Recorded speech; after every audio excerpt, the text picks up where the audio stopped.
নমস্কার। আজ আমরা একত্রিত হয়েছি শুধু গল্পের জন্য। অবশেষে গল্পে গল্পে লক্ষ্য পার আমাদের এই সুন্দর পরিবার শুধু গল্পের জন্য। তাই আমাদের সকল শ্রোতা বন্ধুদের কাছে জানাই অসংখ্য ধন্যবাদ এবং অভিনন্দন। আপনারা না থাকলে হয়তো এটা সম্ভব হতো না কখনোই। ফিরে আসি আজকের গল্পে। সুজন দাশগুপ্ত ছিলেন একজন ভারতীয় বংশোদ্ভূত মার্কিন লেখক এবং অধ্যাপক। শিক্ষার বাইরে তিনি তার কাল্পনিক বাংলা গোয়েন্দা চরিত্র সিরিজ একেন বাবুর জন্য বিখ্যাত ছিলেন। একেন বাবু সিরিজের প্রথম প্রকাশিত গল্পটি ছিল ম্যানহ্যাটন মুনস্টোন। 1991 সালে আনন্দবেলা ম্যাগাজিনে প্রকাশিত হয়। আজ আপনাদের জন্য রয়েছে এই একেন বাবু সিরিজেরই কাহিনী। শুরু হচ্ছে আজকের গল্প সমিতা দাশগুপ্ত এবং সুজন দাশগুপ্তর কলমে বর্মন বাড়ির রহস্য।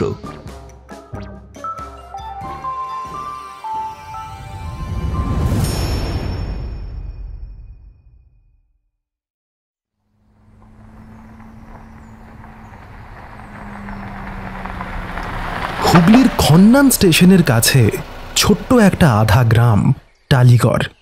শুক্রবার শিখাই গাড়ি চালিয়ে রিনি তাকে নিয়ে এলো। হাইওয়ে ধরে ঘন্টা দুয়েকের পথ। শেষ 1 মাইল হাইওয়ে থেকে নেমে ভাঙা চোরা মেঠো রাস্তা ধরে গেলে শিখাদের বাড়ি। চারিদিকে উঁচু দেওয়াল দেওয়া কম্পাউন্ড।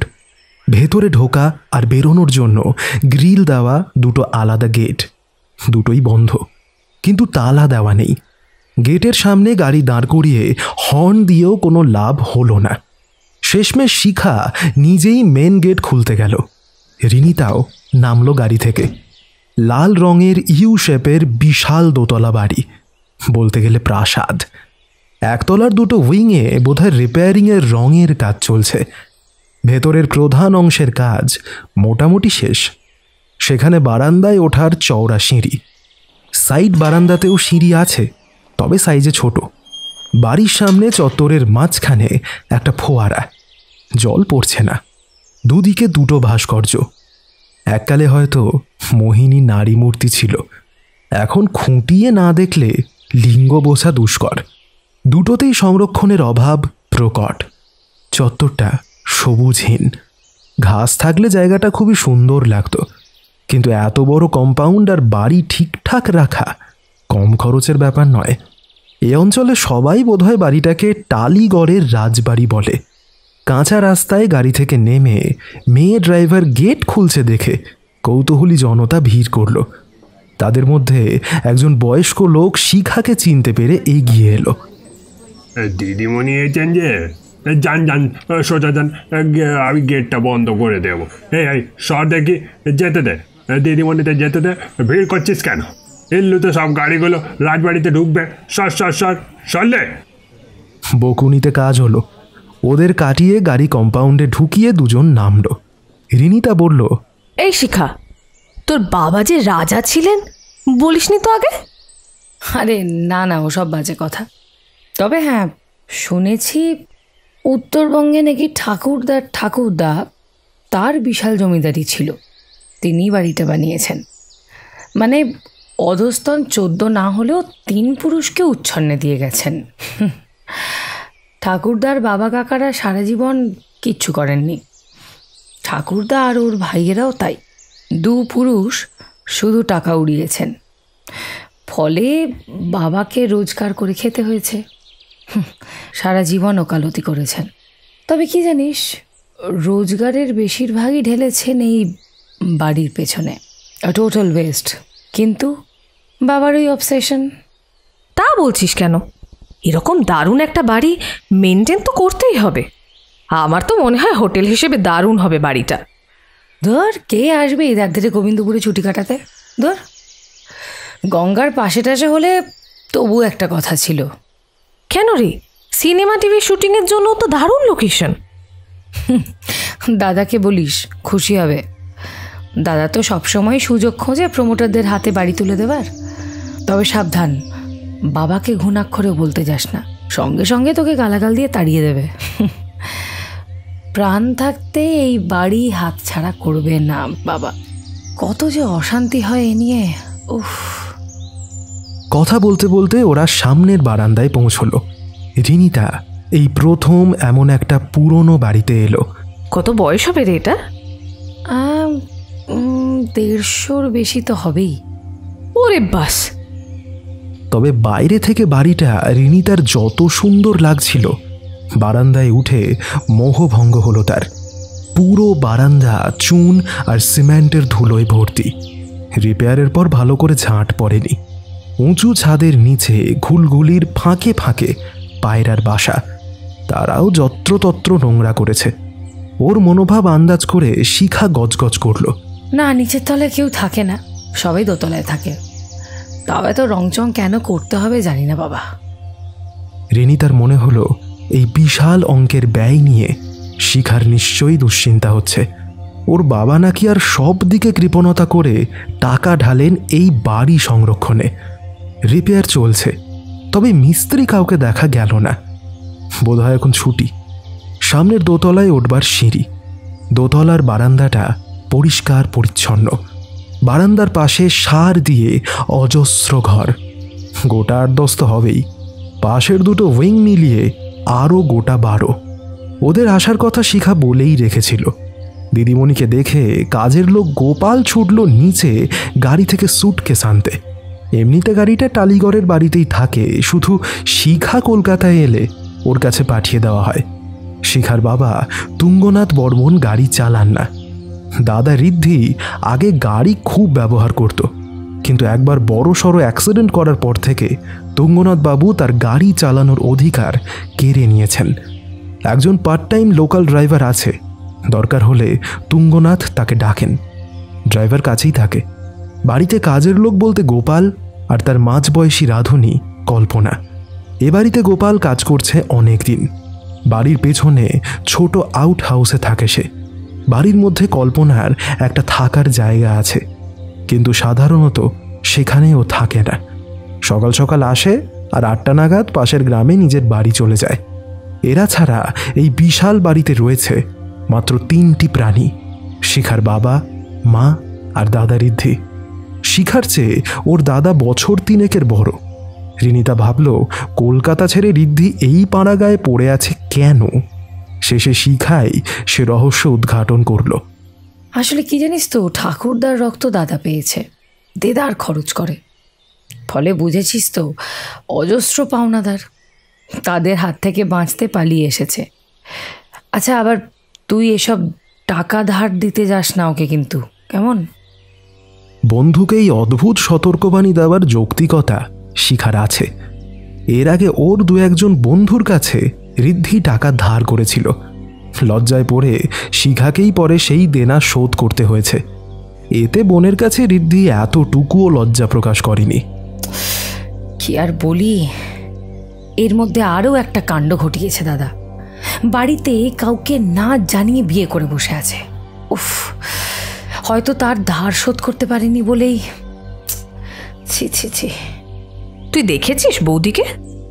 না, দেখতে চাইও না প্লিজ। এ বাড়ির কোনো কিছুর সঙ্গে বেশি জড়াতে চাই না আমি। কিছু মনে করিস না, তুই এত ভালো বন্ধু বলেই পরিবারের ডার্টি লন্ড্রি খুলে দেখালাম। এখন বুঝতে পারছিস তো কেন বাড়ি আসতে চাই না? তুই থাকলে জায়গাটা তবুও একটু সহনীয় হবে। শোন, অনেক সময় না ভাই বোনদের বনে না, কিন্তু তোর বাবা মা তো আছেন। মা ঠিক আছে, তবে সংসারে থেকেও নেই, একদম নির্লিপ্ত।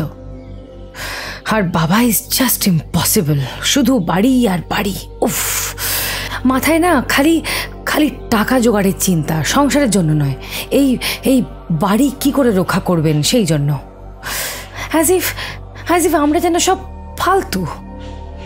বন্ধুকে তার মা বাবার ঝামেলা নিয়ে কি মন্তব্য করা যায়? রিনিতা চুপ করে রইল। এ ব্যাপার নিয়ে আর ঘাঁটালো না। দোতলায় উঠে শিখার মার সঙ্গেই প্রথম দেখা। নিচু হয়ে প্রণাম করতে যেতেই ঝট করে সরে গেলেন তিনি। থাক থাক, শিখার মুখে তোমার কথা শুনেছি, তুমি এসেছো ভালো। শিখার তো আবার এই জায়গাটা ঠিক পছন্দ হয় না। এ হলো বুড়ো বুড়িদের জায়গা। না মা, আমি মোটেও তা বলিনি। না, মুখে বলনি, আচ্ছা, এখানে শাকসবজি মাছ সব খুব টাটকা পাওয়া যায়।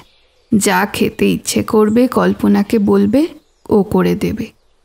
এখানে গোপালই বাজার করে আনে, আর রান্না বান্না ঘরদোর সামলানো সব কল্পনা করে। আশা করি তোমার ভালোই লাগবে। আর শিখা, একটু খেয়াল রেখো বন্ধুর যেন কোনো অসুবিধা না হয়। ওর ঘর গুছিয়ে দেয়া হয়েছে, দেখিয়ে দিও। এতদিন পরে দেখা হয়েও মা মেয়ের মিলনের শীতলতা দেখে রিনিতার অবাক লাগলো। এবারই তো সব কিছুই কেমন যেন অন্য রকম। সত্যি বলতে কি, শিখাও মাঝে মধ্যে কেমন কাট কাট হয়ে যায়। সুন্দর ঘর, টান টান ঢাকা দেওয়া বিছানা, এসি নেই, কিন্তু খাটের ওপর একটা মস্ত সিলিং ফ্যান ঝুলছে। রাতে অন্তত ঘুমোনো যাবে। মোটা দেওয়ালের পুরনো বাড়ি, উঁচু সিলিং, বড় বড় জানলা। রিনিতার খুব একটা গরম লাগলো না। দোতলাটা ভালোই সংস্কার করা হয়েছে। ঘরের লাগোয়া একটা মডার্ন বাথরুম, বিশাল সাইজ, শাওয়ার, ফ্ল্যাশ টয়লেট, জামা কাপড় রাখার আনলা কি নেই। কলকাতায় এরকম লাক্সারি কল্পনা করাও কঠিন। পরে শিখা বলল, আগে নাকি পুরো দোতলার জন্য 3টে ওল্ড ফ্যাশন চৌবাচ্চাওয়ালা বাথরুম ছিল।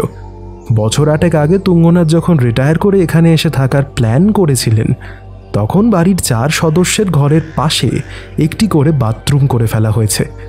পরে শিখা জোর করে 3টে গেস্ট রুমের পাশেও বাথরুম যোগ করিয়েছে। তার একটাতেই রিনিতা থাকছে। শিখা আর রিনিতা দেরিতে পৌঁছেছে। শিখার বাবা, মা আর দাদা আগেই খেয়ে নিয়েছেন। ওদের জন্য খাবার তোলা ছিল। কল্পনা মাসির রান্না, উনিই সার্ভ করলেন।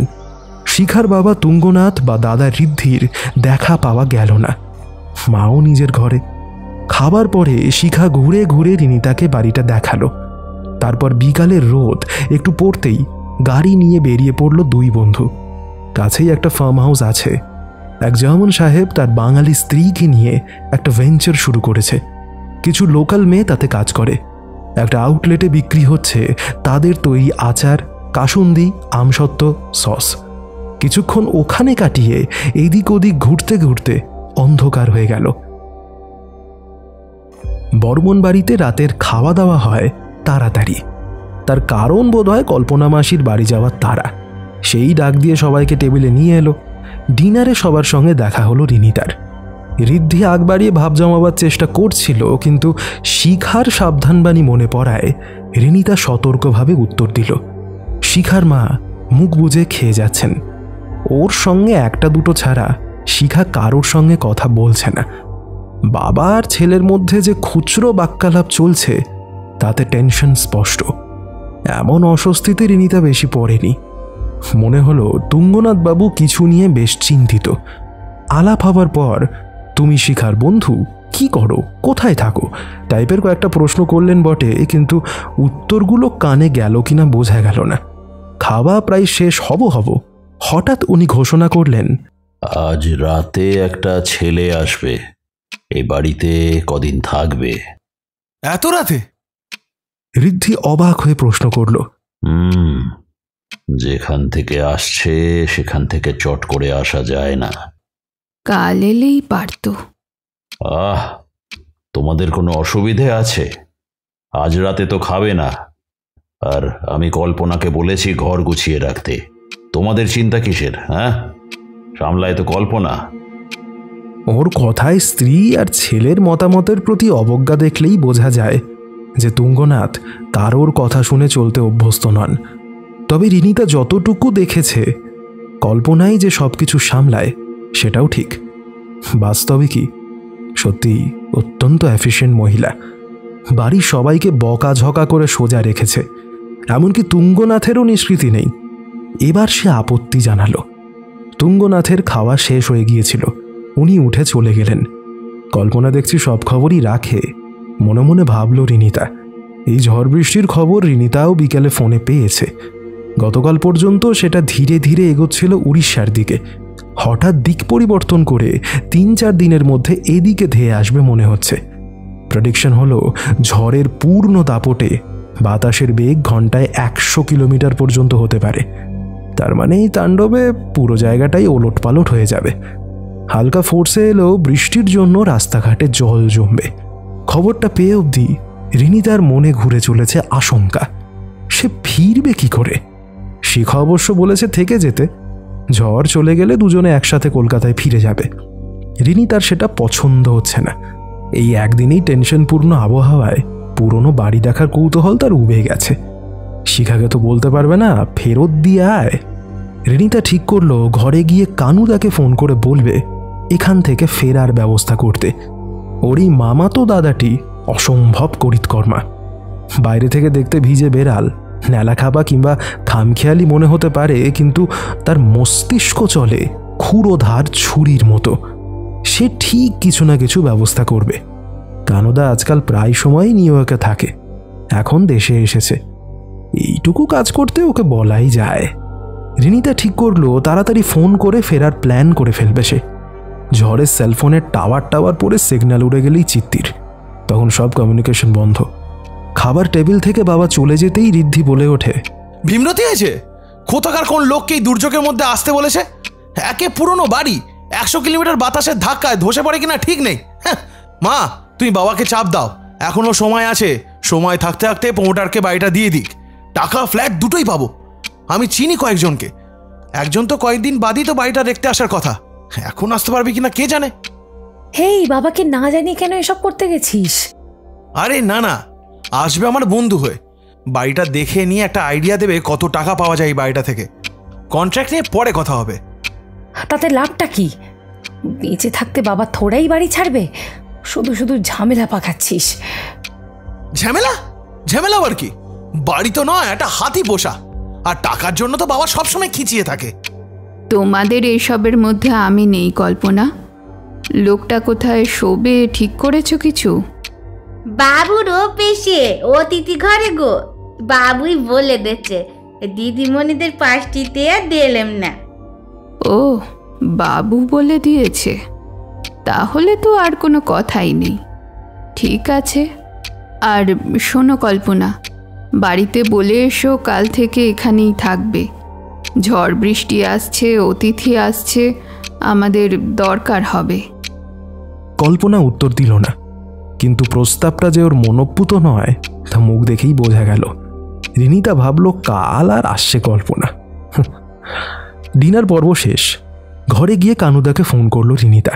কিচ্ছু ভাবিস না, এই দুদিন হবে না, কিন্তু গাড়ি ভাড়া করে সোমবার সকাল সকাল বেরিয়ে তোর কাছে চলে যাব। ঝড় বৃষ্টি শুরু হবার আগেই আমরা ফিরে আসতে পারবো, মাত্র তো কয়েক ঘন্টার পথ। ঝড় বৃষ্টিতে আটকে গেলে? তাহলে আর কি, তোর বন্ধুর বাড়িতে থেকে যাব। কেন, থাকার জায়গা হবে না? দাদা, এটা একটা রাজপ্রাসাদ গো। বলিস কি রে? তাহলে তো এক্সট্রা জামা কাপড় নিতেই হবে, আটকা পড়লে রাজপ্রাসাদে থাকাও হবে। উফ, তুমি পারো বটে। চিন্তায় মরছি আমি কি করে ফিরবো, আর তুমি রাজবাড়িতে থাকার প্ল্যান করছো। তাড়াতাড়ি চলে এসো না দাদা। ভাবিস না, শিগগিরই দেখা হবে।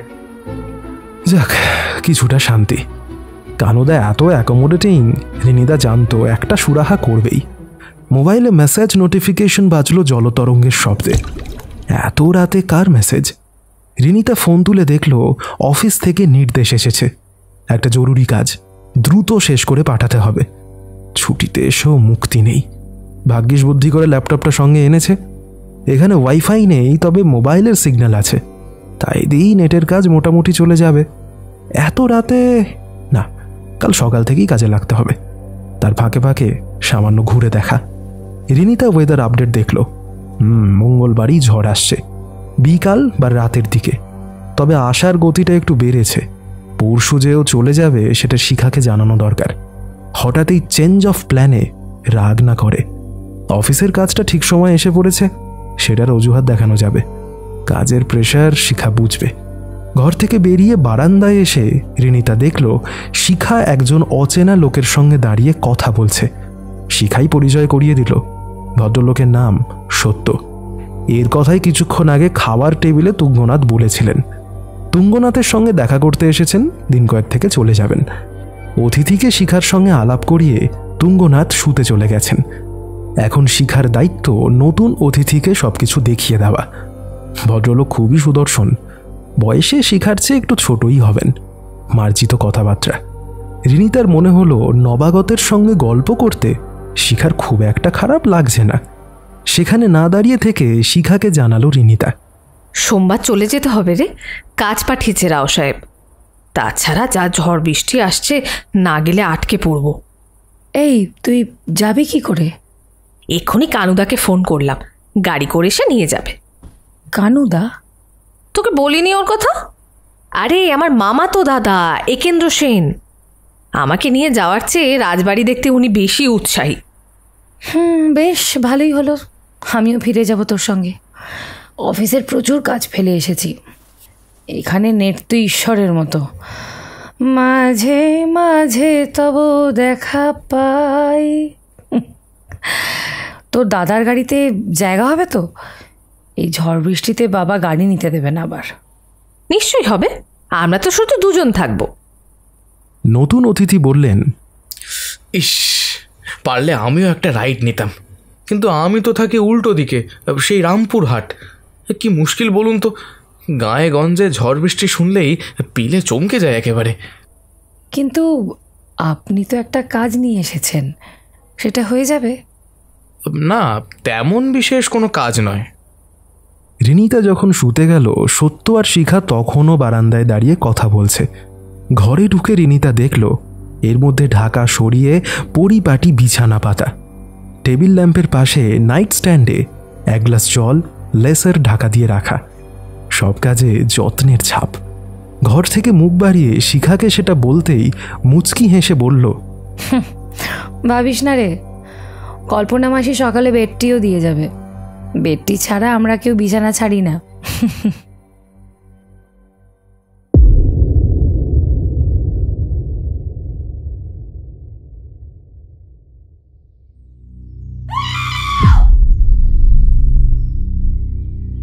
সকালে ঘুম ভাঙতে না ভাঙতেই চিৎকারে বাড়ি সচকিত। কান ফাটানো শব্দে রিনিতা তড়াক করে বিছানায় উঠে বসল। কাঁচা ঘুম ভেঙে এদিক ওদিক তাকিয়ে বোঝার চেষ্টা করলো কোথায় আছে। গোটা বর্মন বাড়িতে কেউ বোধহয় তখনও বিছানা ছাড়েনি। অরুন্ধতী উঠেছেন, কিন্তু অভ্যেস মতো ঘর থেকে বেরোননি। সকালে উঠে ঘণ্টাখানেক বই পড়া ওর নিত্যকার রুটিন। তার মধ্যে 2 কাপ চা খান। সবাই ব্রেকফাস্ট করে দেরিতে। ওর হাত থেকে টেনিসনের কবিতা সংকলন খসে পড়ল। বুঝতে সময় লাগলো না এই প্রাণঘাতী চিৎকারের উৎস কে। হঠাৎ কি হলো? এই তো ট্রে হাতে চায়ের কাপ নামিয়ে গেল সে। ব্যস্ত ছিল তখন। চেয়ার ছেড়ে উঠে দরজা অবধি পৌঁছতে পারলেন না। উলুর ঝুলুর কাপড়, ভয়ে চোখ বিস্ফারিত। তুঙ্গনাথের ঘর থেকে বেরিয়ে এলো কল্পনা। তখনও গলা থেকে একটা বিশ্রী কর্কশ শব্দ বেরোচ্ছে। অরুন্ধতী বারান্দায় বেরিয়ে ওকে টেনে আনলেন ঘরে। কি হয়েছে কল্পনা? চেঁচানো বন্ধ করো, কি হয়েছে? মেরে ফেলেছে, মেরে ফেলেছে গো, বাবু মরে গেছে একেরে, ও বাবা গো। কি আজে বাজে বকছো? কল্পনাকে ফেলে অরুন্ধতী দ্রুত পায়ে এগিয়ে গেলেন স্বামীর কামরার দিকে। ইতিমধ্যে অন্যরাও ঘর থেকে বেরিয়ে এসেছে। কি হয়েছে মা? কি ব্যাপার? কল্পনা মাসি কি হলো?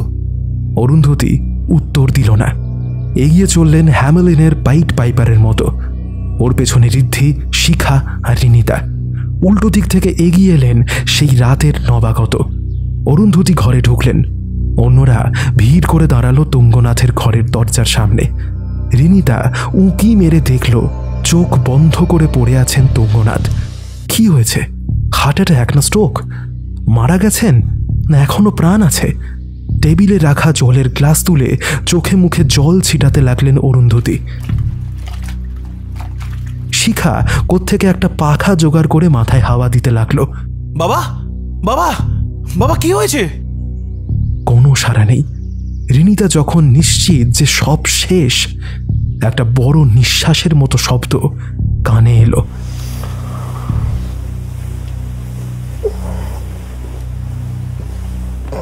তুঙ্গনাথ বাবু নড়ে উঠলেন। সামান্য আশ্বাস।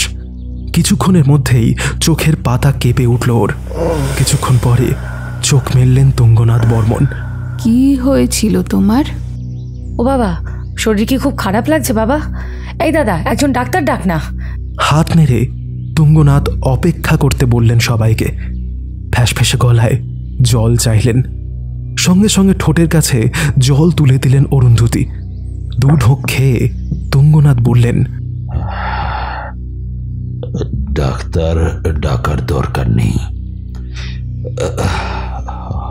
অনেকটা ভালো লাগছে, একটু সময় দাও বলছি। কয়েক মিনিট সময় গেল, তার মধ্যে অনেকটা সুস্থ হয়ে উঠলেন তিনি। ধীরে ধীরে যা বললেন তা শুনে রিনি তার গা হিম। ভোর রাতে হঠাৎ একটা শব্দে তুঙ্গনাথের ঘুম ভেঙে গিয়েছিল। এমনিতে উনি ঘুমের ওষুধ খেয়ে শোন, তাই ঘুমের ঘোরে কি ব্যাপার বুঝতে সময় লাগলো। আবঝা দেখলেন একটা ছায়া শরীর ঘরে ঢুকেছে। চেঁচিয়ে ওঠার আগেই গলায় দড়ি পেঁচিয়ে কেউ চাপ দিতে লাগলো। দম বন্ধ হয়ে যাবার জোগাড়। ঝাপটা ঝাপটিতে দড়ি ছিঁড়ে ফুসফুসে হাওয়া ঢুকে প্রাণ বেঁচেছে তার। কিন্তু এই সময় ভারী কিছু দিয়ে কেউ মাথায় আঘাত করে। তারপর আর কিছু মনে নেই। তুঙ্গনাথ শুধু একটা অবয়ব দেখেছেন, কাউকে চিনতে পারেননি। এমনকি লোকটা ছেলে না মেয়ে তাও বলতে পারলেন না। রিনিতা দেখল মাটিতে পড়ে আছে মশারি বাঁধার দড়ির ছেঁড়া টুকরো, পুরনো পলকা দড়ি, একটু চাপ দিলেই ছিঁড়তে বাধ্য। ভাগ্যিস শক্ত রশি হলে ব্যাপারটা ভয়াবহ আকার নিত। কল্পনা এতক্ষণ বারান্দায় পা ছড়িয়ে মাথায় হাত দিয়ে বসেছিল। গোপাল স্থবিরের মতো পাশে দাঁড়িয়ে। মনিব মারা যাননি বুঝে দুজনেই দরজায় এসে দাঁড়ালো। কি সর্বনাশ! রাতে চোর ডাকাতে এসেছিল? এমন তো আগে হয়নি। বিশাল বাড়ি হলেও চট করে লোক ঢুকতে পারে না। বাড়িতে রং টং হচ্ছে, তাদের মধ্যে কেউ চুরি করতে এসেছিল কি? গ্রামের সব চেনা লোক, এত সাহস কার হবে? অন্যরাও তো কিছু টের পায়নি। ঋদ্ধি দৌড়ে নিচে গেল। সদর দরজা ভেতর থেকে বন্ধ। গোপাল জানালো রাতে নতুন বাবু আসার পর ও নিজে হাতে চাবি দিয়ে দরজা বন্ধ করেছে। কল্পনা তার আগেই বাড়ি চলে গিয়েছিল। অন্যদিনের মতো চাবি ওর গেঁজেই সারা রাত গোঁজা ছিল। সকালে কল্পনাকে দরজা খুলে দিয়ে আবার বন্ধ করেছে। সেই থেকে চাবি বাড়ির ভেতরেই রয়েছে। বাইরে থেকে কারোর ঢোকার চিহ্ন না থাকলেও লোক ঢোকার সম্ভাবনা একেবারে উপেক্ষা করা যায় না। উদ্দেশ্য চুরিই হবে। খুন করতে এলে মশারির দড়ি গলায় পেঁচাবে কেন? মানে ধরা পড়ার ভয়ে হাতের কাছে যা পেয়েছে তাই ব্যবহার করেছে। মা দেখো তো ঘর থেকে কিছু গেছে কিনা। ওই শিখা, তুইও দেখ। অরুন্ধতির নির্লিপ্ততা আবার জাঁকিয়ে বসেছে। উনি উঠলেন না। খাটের মাথার দিকে চুপ করে দাঁড়িয়ে রইলেন। শিখাই একটু ঘুরে ফিরে দেখল, না, কিছু খোয়া যায়নি। অন্তত ও দেখতে পেল না। এর মধ্যে তুঙ্গনাথও মোটামুটি সুস্থ। আমি ডাক্তারকে ডেকে আনি। কোনো দরকার নেই, এখন ভালো বোধ করছি, আর কিছু খোয়া যায়নি। ওসব ঝামেলার প্রয়োজন নেই। তাও একবার হাসপাতালে যাওয়া দরকার। মাথাটা স্ক্যান করে দেখতে হয় রক্ত জমাট বাঁধলো কিনা। মাথার একটু টেস্ট করা দরকার। তোর নিজের মাথা টেস্ট করা যা, সেটার জরুরি দরকার আছে। বেশ, পুলিশ অন্তত একটা রিপোর্ট করি বাবা প্লিজ। মার্ডার অ্যাটেম্প্ট বলে কথা। পুলিশ? পুলিশ আমাকে উদ্ধার করবে? বেরো বেরো সব আমার ঘর থেকে। একটি কথা না বলে অরুন্ধতী বেরিয়ে গেলেন। মুখ বেজার করে ওর পেছনে পেছনে হাঁটা দিল ঋদ্ধি। রিনি তার হাত ধরে ঘর থেকে বেরিয়ে যেতে যেতে শিখা বলল, কিছু কিছু দরকার হলে ডেকো বাবা। শরীর খারাপ লাগলে ইগনোর করো না প্লিজ। ওদের পেছনে পেছনে আসা নতুন অতিথিও বেরোচ্ছিলেন। দাঁড়িয়ে গেলেন তুঙ্গনাথের কথায়। তুমি একটু বসো সত্য, দরকার আছে। তুঙ্গনাথের ঘরে রয়ে গেলেন সত্য। ঘর থেকে বেরিয়ে রিনিতা দেখল ঋদ্ধি বারান্দার এক প্রান্তে দাঁড়িয়ে কল্পনার সঙ্গে কথা বলছে। শিখার সঙ্গে নিজের ঘরের দিকে এগোতে গিয়ে দু একটা কথা তার কানেও এলো। কল্পনা মাসি, লোকটা কখন উঠেছে গো? তুমি চা দেওয়ার সময় কি করছিল? বেডটি যখন দিলুম ঘরে গেল না, তখন আমি রেখে এলুম টেবিলে, আর তো যাইনি গো। শিখা, তুই এই লোকটাকে চিনিস? কিছু জানিস ওর সম্বন্ধে? তুই যা জানিস এক্স্যাক্টলি আমিও তাই, এর বেশি কিচ্ছু না। কে লোকটা? বাবার সঙ্গে কি এত গোপন কথা বলছে? হ্যাঁ, উড়ে এসে জুড়ে বসেছে, এর মতলবটা কি? এদিকে তো বাবা ওয়ান প্রাইজ ফাদার মাদার, কেন থাকতে দিয়েছে কে জানে। তোর কি ওকে সন্দেহ হচ্ছে? কি বলিস, হবে না? এত রাতে সে এলো, সেই রাত পোয়াতে না পোয়াতে বাড়িতে ডাকাতি হলো। বাইরের আর কি আছে শুনি? এই বাড়িতে তো রিনিতাও আছে, তাহলে তুই কি আমার বন্ধুকেও সন্দেহ করছিস? না, তা কেন করব? রিনিতা তো তোর পরিচিত, ওই লোকটাকে কেউ চিনি না, অজ্ঞাত কুলশীল। অবভিয়াসলি বাবা চেনে, বাবাই তো এনেছে। অজ্ঞাত হোক আর যাই হোক, হঠাৎ করে বাবাকে সে মারতে যাবে কেন? দুম করে উল্টোপাল্টা অভিযোগ আনিস না তো। তার চেয়ে পুলিশে খবর দে, তারা ইনভেস্টিগেট করুক। শিখা কথাটা বলল বটে, তবে সত্যকে সত্যিই কেউ চেনে না। মানুষের মনের মধ্যে কী থাকে সেটা বাইরে থেকে বোঝা দুষ্কর। কিন্তু দাদার খামখেয়ালিপনাকেও ও প্রশ্রয় দিতে চাইল না। ঋদ্ধি গজগজ করতে করতে চলে গেল। বারান্দায় শিখার পাশে দাঁড়িয়ে রিনিতা ভাবতে লাগলো পুলিশকে একেবারে না জানানোটা ঠিক হলো কিনা। তুঙ্গনাথের ঘর থেকে বেরিয়ে সত্য ওদের দিকে এলেন। কি সাংঘাতিক ব্যাপার ঘটে গেল না? আচ্ছা, আপনার মনে হয় না মেসমশাইয়ের উপর একটা মার্ডার অ্যাটেম্প্ট হয়েছে? কি হলো সেটা বুঝতে পারছি না। আচ্ছা, আপনার মনে হয় না পুলিশে খবর দেওয়া উচিত? মনে তো হয়, কিন্তু উনি... হ্যাঁ, বাবা চাইছেন না। বুঝতে পারছি না কেন। এটা তো নেগলেক্ট করার ব্যাপার নয়। প্লিজ আপনি একটু বলে দেখুন না।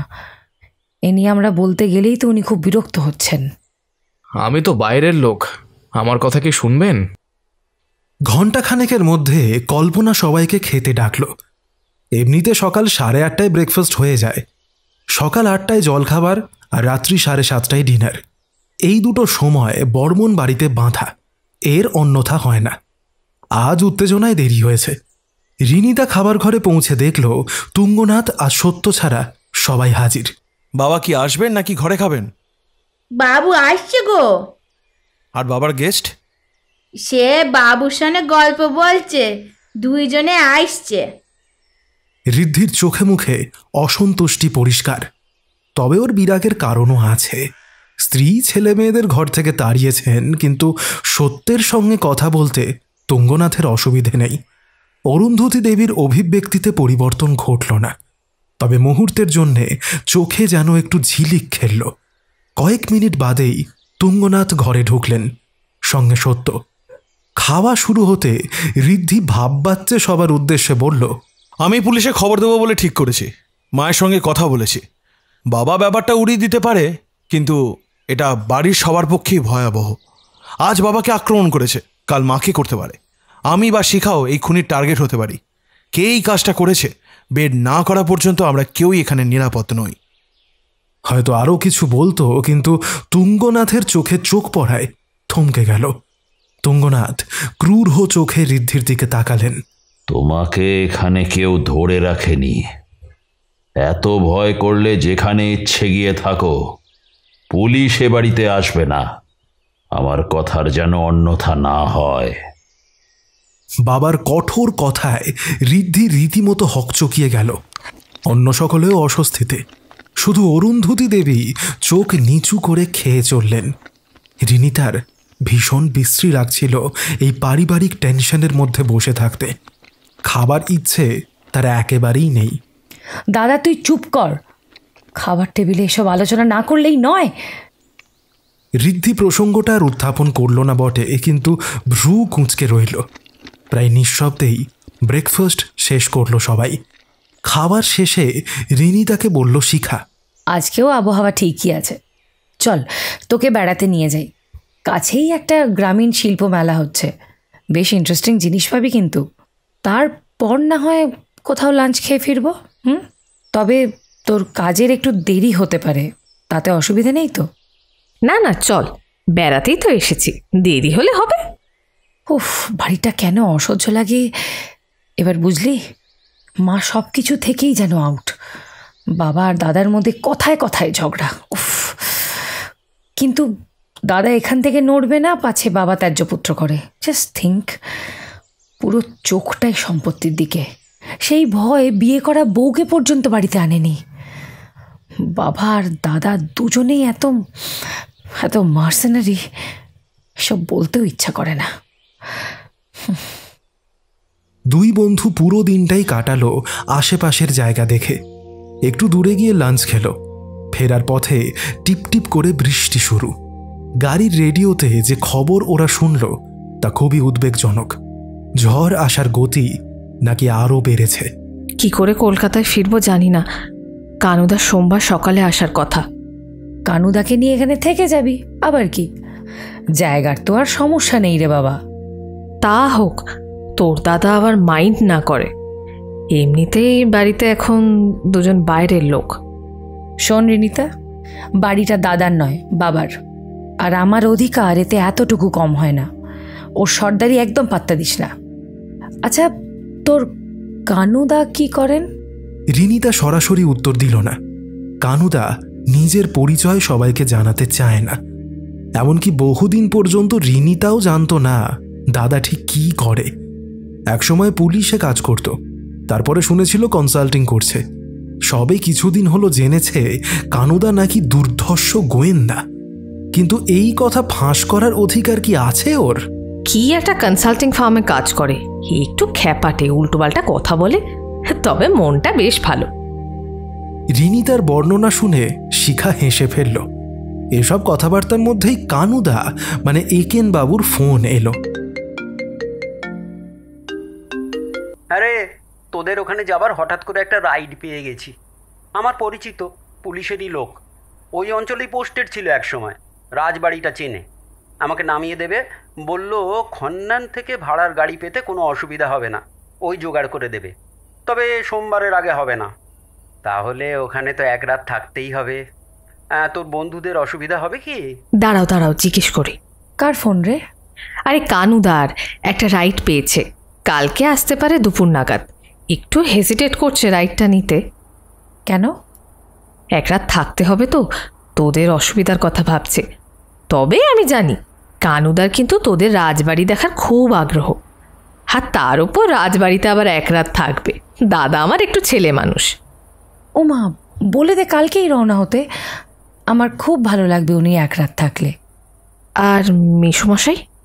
দেখ, আমি রোজগেরই ইন্ডিপেন্ডেন্ট মেয়ে, তাই বাবা তেমন আমাকে খুব একটা ঘাঁটায় না।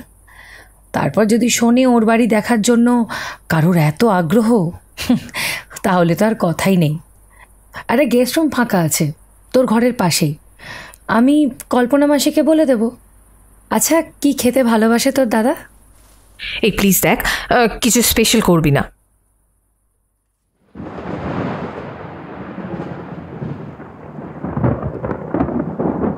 একেনবাবু এসে পৌঁছলেন রোববার দুপুর 12টা নাগাদ।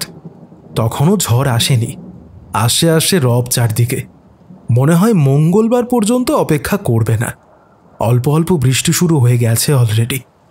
গেটের সামনে গাড়ি এসে দাঁড়াতেই একেনবাবু রিনিতাকে ফোন করলেন। কয়েক মিনিটের মধ্যেই রিনিতা আর শিখা দুজনেই নেমে এলো। আসতে অনেক দেরি হয়ে গেল রে, মাঝ রাস্তায় হঠাৎ স্টার্টার সমস্যা। যাকে এসে পৌঁছেছ ঠিকঠাক। কানুদা, এ হলো Shikha. Good afternoon madam, sorry princess. এই মা, ম্যাডাম আর প্রিন্সেস কেন? আমি শিখা। ঠিক আছে, তাহলে মিস শিখা বলি। না না না, শুধু শিখা। আমি তো আপনার ছোট বোনের বন্ধু। বোনকেও কি মিস রিনিতা বলে ডাকেন নাকি? না না, তা কেন? আসলে হঠাৎ এভাবে এত দেরি করে এলাম, তারপর একদিন থেকে যেতে হবে। খুব বাজে লাগছে জানেন। কেন কানুদা? থেকে গেলে তো বোনেদের ভালোও লাগতে পারে। আমি তো আশাই করছিলাম আপনি কদিন এখানে থাকবেন, তারপর আমিও আপনাদের সঙ্গে কলকাতায় ফিরে যাব। বাহ, তাহলে তো খুব ভালো হয়। এই ঝড় বৃষ্টি তো বড় জোর 2-1 দিনের ব্যাপার। ব্যাস, তাহলে এই নিয়ে আর কোনো কথা নয়। বাবার অনেক ধুতি আছে, 2-1টা বের করে দেবো। পুরনো পাঞ্জাবিও আছে। সেসব লাগবে না ম্যাডাম, মানে মিস শিখা। আমি বাইরে এলে এক সেট জামা কাপড় নিয়েই ঘুরি, কখন কোথায় কাজে লাগে। এই যে হাতে ব্যাগ। তাহলে আবার কি? একেনবাবুকে ঘর দেখিয়ে শিখা খাবার ঘরে গেল। লাঞ্চের জন্য বাড়ির সবাই টেবিলে বসে গেছে। কল্পনা মাসি আর মাকে শিখা আগেই বলে রেখেছিল কানুদা মানে একেন বাবুর কথা। টেবিলে এক্সট্রা চেয়ারের বন্দোবস্ত হয়েছে দেখে ঋদ্ধি প্রশ্ন করল, আবার কাকে এনেছিস? তোর জানার দরকার কি? কে আসছে? রিনিতার দাদা, ওকে নিয়ে যেতে। এই ঝড় বৃষ্টিতে যেতে পারবে? তেমন হলে থেকে যাবে, কল্পনা মাসিকে বলে দিয়েছি তো। তুঙ্গনাথ আর কিছু বললেন না। শিখা ঠিকই বলেছে, বাড়িতে যত দাপট দেখান না কেন কন্যাকে উনি বেশি ঘাঁটান না। একেনবাবু আর রিনিতা ঘরে ঢুকতেই শিখা সবার সঙ্গে কানুদার পরিচয় করিয়ে দিল। সত্যর পরিচয় দিল অতিথি বলে। তুঙ্গনাথ বাবু, আপনার এই প্রাসাদ গ্রাসের আউট অফ দ্য ওয়ার্ল্ড এর কথা আগে এত শুনেছি, দেখার খুব ইচ্ছে ছিল। পরে ভালো করে ঘুরে দেখো, এখনো নিচটার সারাই শেষ হয়নি। কবে হবে কে জানে। বাগানটাও নতুন করে বসাতে হবে। আমি ছাড়া কারোর চার আছে? কত যে খরচ আর পরিশ্রম। সে কি স্যার, কাজ তো চলছে নিচে। হ্যাঁ, তা চলছে, তবে খুবই আস্তে আস্তে। লোকগুলো মর্জি মাফিক আসে, হঠাৎ হঠাৎ অদৃশ্য হয়। এদিককার মিস্ত্রিরা সব ফাঁকিবাজ। এত বড় বাড়ি ঠিকঠাক করা তো কঠিন ব্যাপার। পুরনো বাড়ির সৌন্দর্য আর ঐতিহ্য এখনকার মিস্ত্রিরা তো বুঝতেই পারবে না। উত্তরে কিছু বললেন না তুঙ্গনাথবাবু, কিন্তু কথাটায় যে পূর্ণ সম্মতি রয়েছে মাথা নেড়ে প্রকাশ করলেন। কল্পনা, বাবুর থাকার বন্দোবস্ত করেছো? একটা গাড়ি পেলে আজকে রিনিতাকে নিয়ে চলে যেতাম ম্যাডাম, কিন্তু গাড়িটা সোমবারের আগে পাচ্ছি না। ট্রেন অনেকগুলি পাবেন খন্নান থেকে, রিক্সা ধরে স্টেশনে চলে যেতে পারেন। ওদের যাওয়া নিয়ে তোকে ভাবতে হবে না। না না, এই বৃষ্টিতে কেন যাবে? ঋদ্ধি বিরক্ত মুখে বসে রইল। এমনিতে এতগুলো বাইরের লোক, তার উপর আরেকজন হাজির। খন্নান থেকে প্রমোটারের বাড়ি দেখতে আসার কথা ছিল আজকে। বন্ধু সেজে আসবে কিছুক্ষণের জন্য, এদের জন্য বাড়ি দেখানো নিয়ে ঝামেলা না হয়। আর একজন অতিথির আগমনে কল্পনাও খুশি হয়নি। তার মানে কাজ বাড়ল। তার ওপর বাড়ি ফেরা নিয়ে নিষেধাজ্ঞা। একেনবাবু অ্যাজ ইউজুয়াল রান্নার অজস্র প্রশংসা করলেন। ওফ, কলাইয়ের ডালটা একেবারে অপূর্ব। ঝুরি ভাজা, পোস্তবড়া, চচ্চড়ি, কোনটে ছেড়ে কোনটে খাই। এতেও চিঁড়ে ভিজল বলে মনে হলো না। একমাত্র সত্যরই কোনো বৈকল্য নেই। চুপচাপ খেয়ে গেলেন। একেনবাবুর কথায় মজা পাচ্ছিল শিখা। রিনিতার কাছে ওর চরিত্র সম্পর্কে অ্যাডভান্স ওয়ার্নিং পেয়েছে, তাই মিলিয়ে দেখছিল। খাওয়া দাওয়ার পর তুঙ্গনাথবাবু নিজের ঘরে চলে গেলেন। সত্যকেও ডেকে নিলেন সঙ্গে। তুঙ্গনাথবাবুর ওপরে মার্ডার অ্যাটেম্পটের কথা রিনিতা ফোনেই একেনবাবুকে জানিয়েছিল। ওর ইচ্ছে কি ঘটেছে কানুদা যদি একটু খুঁটিয়ে দেখে। সেটা শুনে একেনবাবুর অ্যান্টেনা খাড়া। সবার সঙ্গে কথাবার্তার ফাঁকে ফাঁকে বোঝার চেষ্টা করছিলেন যে সাসপেক্ট বাড়ির ভেতরকার কেউ হতে পারে কি না। বাইরে থেকে লোক ঢুকে থাকলে বাড়িটা ঘুরে দেখা দরকার। এই সুযোগ অবশ্য তুঙ্গনাথবাবুই করে দিয়েছিলেন, বাড়িটা ভালো করে দেখো বলে। স্যার বললেন বাড়িটা ঘুরে ঘুরে দেখতে। ওপরটা তো প্রায় দেখাই হলো, আর নিচেটা আর বাড়ির পেছনটা একটু দেখি। এই নিচে ধুলোবালি ছাড়া আর কিছুই নেই। পেছনে একটা পুকুর আর ঝোপ জঙ্গল গাছপালা, কোনোটাই তেমন ভালো অবস্থাতে নেই। আর বাড়ি দেখবেন? আমি নিয়ে যাচ্ছি, চলুন। আপনি সময় নষ্ট করবেন কেন স্যার, আমি তো নিজেই যেতে পারি। আরে কিছু না, চলুন।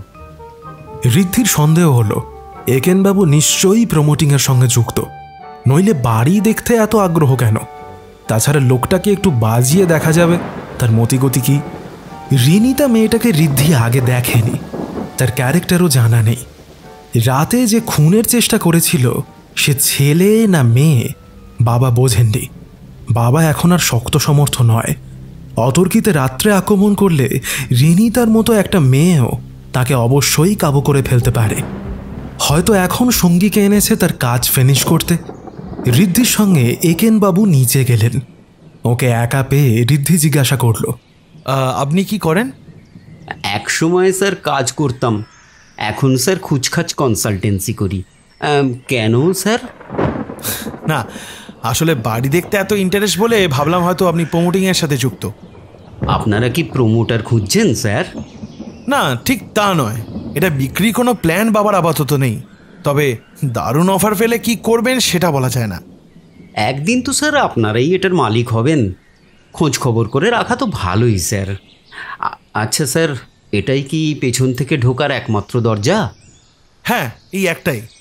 এটা খুললে একদিকে একটা আউট হাউস আছে, সেখানে গোপাল মানে আমাদের কাজের লোকটি থাকে, অন্যদিকে একটা ছোটোখাটো পুকুরের মতো ঝোপঝাড়ে জংলা। গোপাল একা থাকে স্যার? হ্যাঁ, ও বিয়ে টিয়ে করেনি। আচ্ছা, নিচের ঘরগুলো তো রিপেয়ার হচ্ছে, কি করবেন রিপেয়ার হয়ে গেলে? বাবার খেয়াল, আমার কোনো ইচ্ছাই খাটবে না। স্যার, এটা হোমস্টে বানাতে পারেন। এই রাজবাড়িতে থাকার জন্য অনেকেই আসবেন, মেনটেনেন্সের খরচা উঠে আসবে। বাবার মাথায় এটা ঢোকান না আপনি, আমার কথা তো কোনো কানেই তোলেন না। শিখা বা মা এসব নিয়ে ভাবেও না। ওদের কোনো ইন্টারেস্ট নেই স্যার? মায়ের মায়ের কোনো কিছুতেই কিছু নেই, আর বোন নিজের কাজ নিয়েই ব্যস্ত থাকে। এসব বিষয়ে ভাবনা চিন্তা শুরু করে আপনি কিন্তু স্যার ছেলের কর্তব্যই করছেন। আমার নিজের ইচ্ছা এটাকে বেছে দেওয়া। এই গিঁয়ো জায়গায় পিতৃপুরুষে ভিটে মাটি আঁকড়ে থাকা জাস্ট সিলি ব্যাপার। কাছাকাছি কোনো হাসপাতাল নেই, বিপদে আপদে খবর দিলেও পুলিশ আসে না। বাবার বয়স হয়েছে, কিন্তু সেটা মানতেই চায় না। তা তো বটেই স্যার, তবে ওকে তো বেশ স্বাস্থ্যবানই লাগলো। স্বাস্থ্যবান হতেই পারেন, কিন্তু কালকেই তো বাবাকে হত্যার চেষ্টা করা হলো। এর আগেও বাবা মাঝে মধ্যে বলেছেন রাতে খুটখাট আওয়াজ শুনতে পান। সে কি স্যার, এ তো সর্বনেশে কথা। হ্যাঁ, লাকিলি বেঁচে গেছেন, কিন্তু পুলিশে খবর দেবেন না, আর আমি দিতে চেয়েছি বলে সবাইকে গালাগালি দিলেন। আপনি কিন্তু স্যার একটা ডায়েরি করলে পারতেন, এত ভয়ঙ্কর ব্যাপার। খেপেছেন, দিলেই আমাকে বাড়ি ছাড়া হতে হতো। আপনি যা বললেন তাতে তো আমারই ভয় করছে স্যার এখানে রাতে থাকতে। আমার ধারণা বাবাই টার্গেট। এটা কেন ভাবছেন স্যার? আপনি বাবা সম্বন্ধে কিছুই জানেন না। একসময় দুধে উকিল ছিলেন, অনেককেই ঘোল খাইয়েছেন, শত্রু কম ছিল না। আর তাছাড়া সারা জীবন শুধু চিন্তা করে আরও কি করে টাকা রোজগার করে বাড়ির পুরনো ঐতিহ্য ফিরিয়ে নেবেন। চাচ্ছে তাই। হ্যাঁ, তাও ঠিকই বলেছেন আপনি, আমাদের সাবধান থাকতে হবে। যদি তেমন মনে হয় স্যার, তাহলে আপনি বরং বাবাকে অন্য কোনো ঘরে কদিন শুতে বলুন। আপনি বাবার ঘরে ঘুমন, অন্তত যতদিন না বাড়ির সিকিউরিটির ব্যাপারটা জোরদার হয়। আর সবাইকে ব্যাপারটা জানাবার দরকার নেই, আপনাদের মধ্যেই রেখে দিন। এটা মন্দ বলেননি। দেখি আজ ডিনারের পরে কথা বলি। আর কিছু দেখতে চান নিচে? হ্যাঁ, না না স্যার, এই যথেষ্ট, থ্যাংক ইউ। চলুন ওপরে যাই। ওপরে উঠে একেনবাবু দেখলেন বারান্দায় বেশ কটা চেয়ার রাখা। শিখা আর রিনিতা বসে গল্প করছে। ঋদ্ধি ওর মায়ের ঘরে এলো। একেনবাবু আরেকটা চেয়ার টেনে বারান্দায় শিখাদের কাছে বসলেন। তারপর কেমন দেখলেন বাড়ি? দারুণ দারুণ। আজকে রাতে কিন্তু শুধু খিচুড়ি।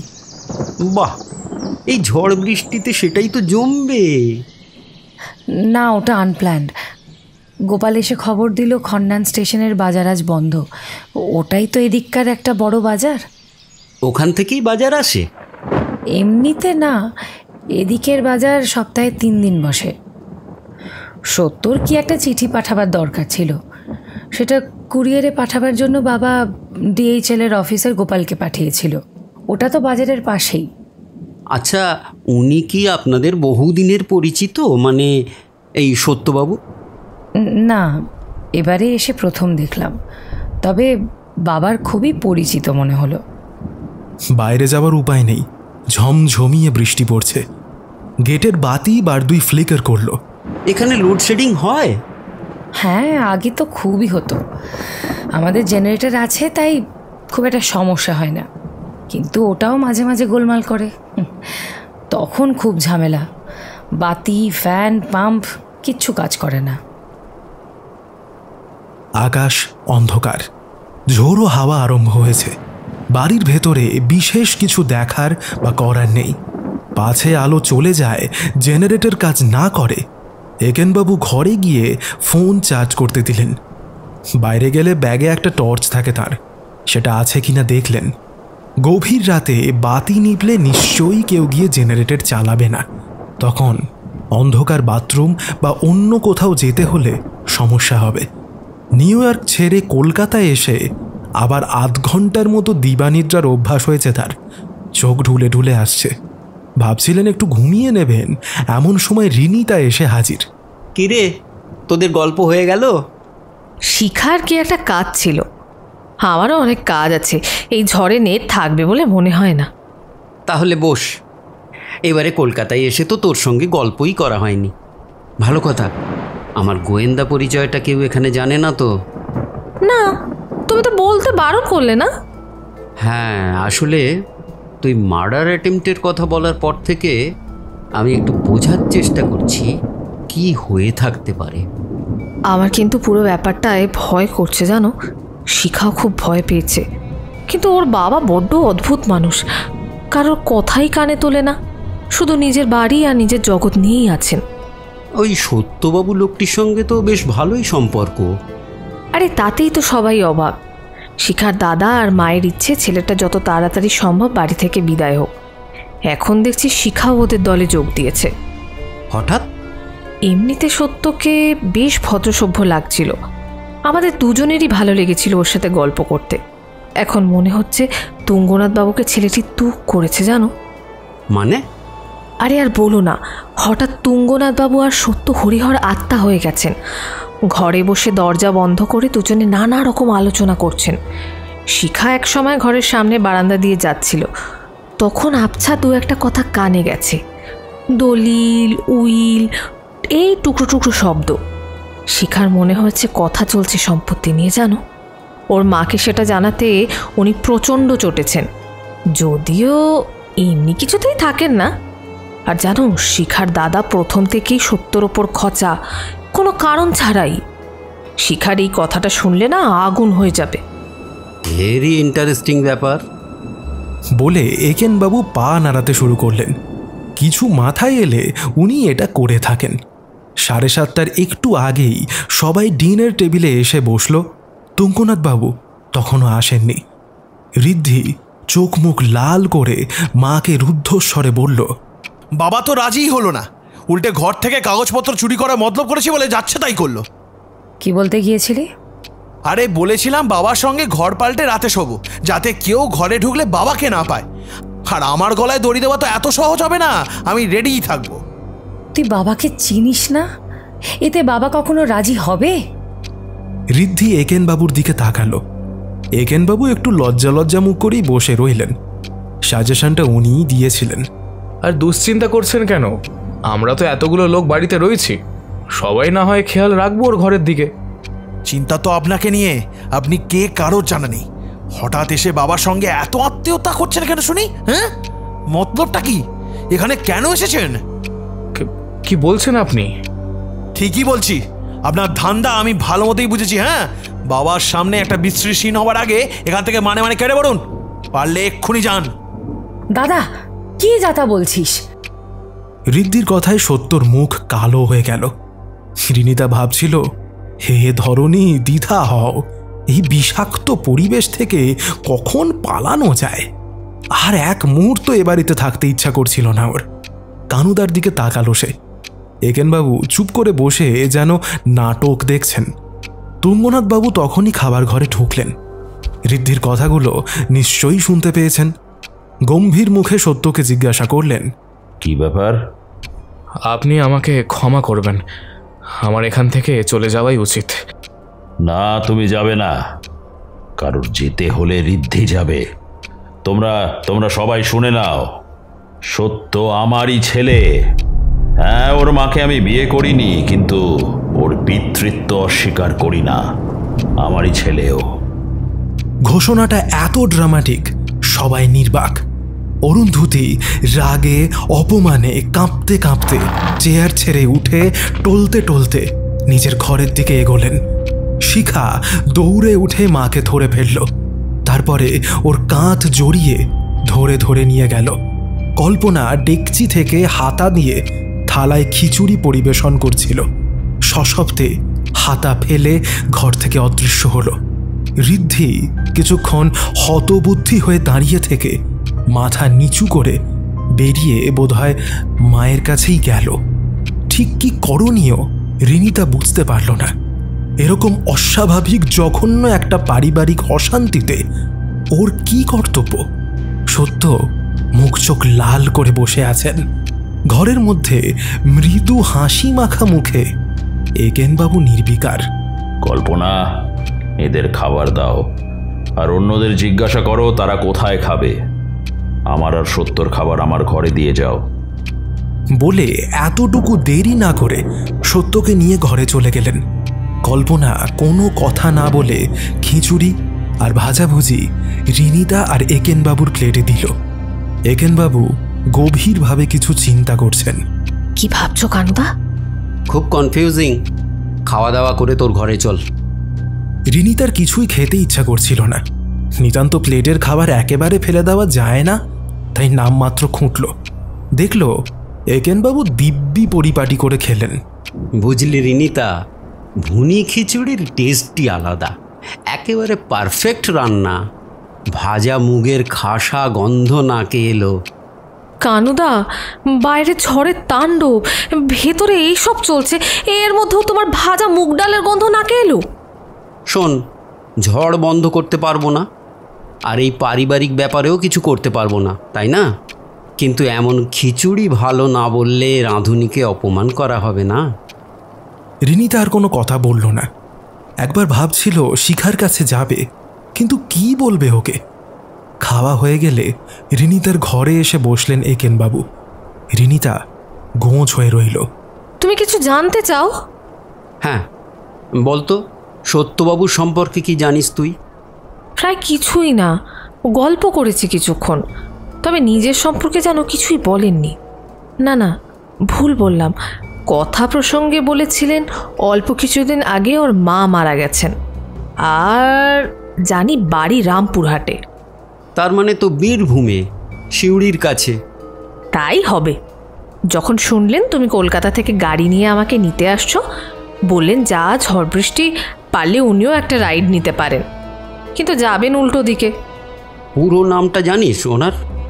না, সত্যকাম বোধ হয়। পদবি টদবি উনি কিছু বলেননি। এই কেন বলো তো? যাগ্গে, জেনেই বা কি লাভ। আচ্ছা কানুদা, তুঙ্গনাথ বাবু যদি সত্যি সত্যর বাবা হন, তাহলে তো সত্য অবৈধ সন্তান, তাই না? তাই তো হবে, বিয়ে যখন করেননি। সত্যকে দেখে তো আমাদের থেকে একটু ছোটই মনে হয়। তাহলে পরকীয়া? Very interesting. এর মধ্যে বড়লোকদের কেচ্ছা কাহিনী ছাড়া কিছু ইন্টারেস্টিং পেলে তুমি? আর তুই শুয়ে পড় এবার। রাত্রে ভয় করলে আমার দরজায় ধাক্কা দিস। যা ঝড়ঝঞ্ঝা চলছে, চাস তো আমি এই ঘরেই মেঝেতে শুতে পারি। না না, তার কোনো দরকার নেই। শুধু একটাই চিন্তা, তুঙ্গনাথ বাবুকে যে মার্ডার করার চেষ্টা করেছিল, সে আজ আবার রাতে না হানা দেয়। ওটা নিয়ে একেবারেই ভাবিস না, কিচ্ছু হবে না।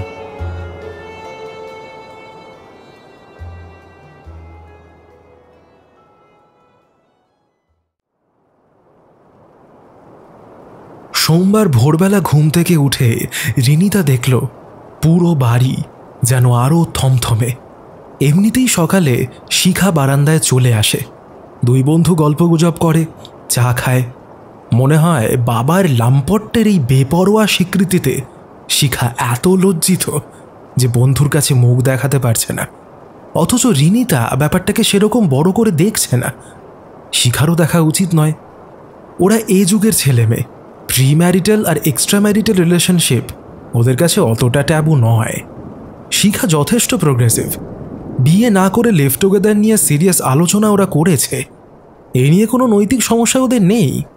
আসলে নিজের বাবা জড়িত বলেই ব্যাপারটা শকিং। হয়তো অরুন্ধতী দেবীর সম্মান ও কষ্টের জন্য ওর এতটা খারাপ লাগছে। সত্য কী করছে কে জানে, তার তো কোনো দোষ নেই। বারান্দায় বসে এসব হাবিজাবি ভাবছে, তখনই দরজা খুলে সত্য বেরিয়ে এলেন। এই এক রাতেই ওর ওপর দিয়ে একটা ঝড় বয়ে গেছে, চেহারায় সেটা স্পষ্ট। দূর থেকে রিনিতা হাত নেড়ে ডাকল সত্যকে। ইতিমধ্যে একেনবাবুও ঘর থেকে বেরিয়ে এসেছেন। আসুন স্যার, আসুন স্যার। কেমন আছেন স্যার? কেমন আছি? ব্যাপারটা এরকম হবে জানলে আমি আর আসতামই না। এতদিন জানতাম যে আমার আব্বা নেই, কিন্তু যখন জানতে পারলাম যে তিনি আছেন এবং জীবিত, না এসে পারলাম না। আর কিছু না হোক, আব্বা কেন আম্মাকে আর আমাকে ছেড়ে গেছেন সেটা জানার ইচ্ছে আমাকে তাড়া করে নিয়ে এসেছে।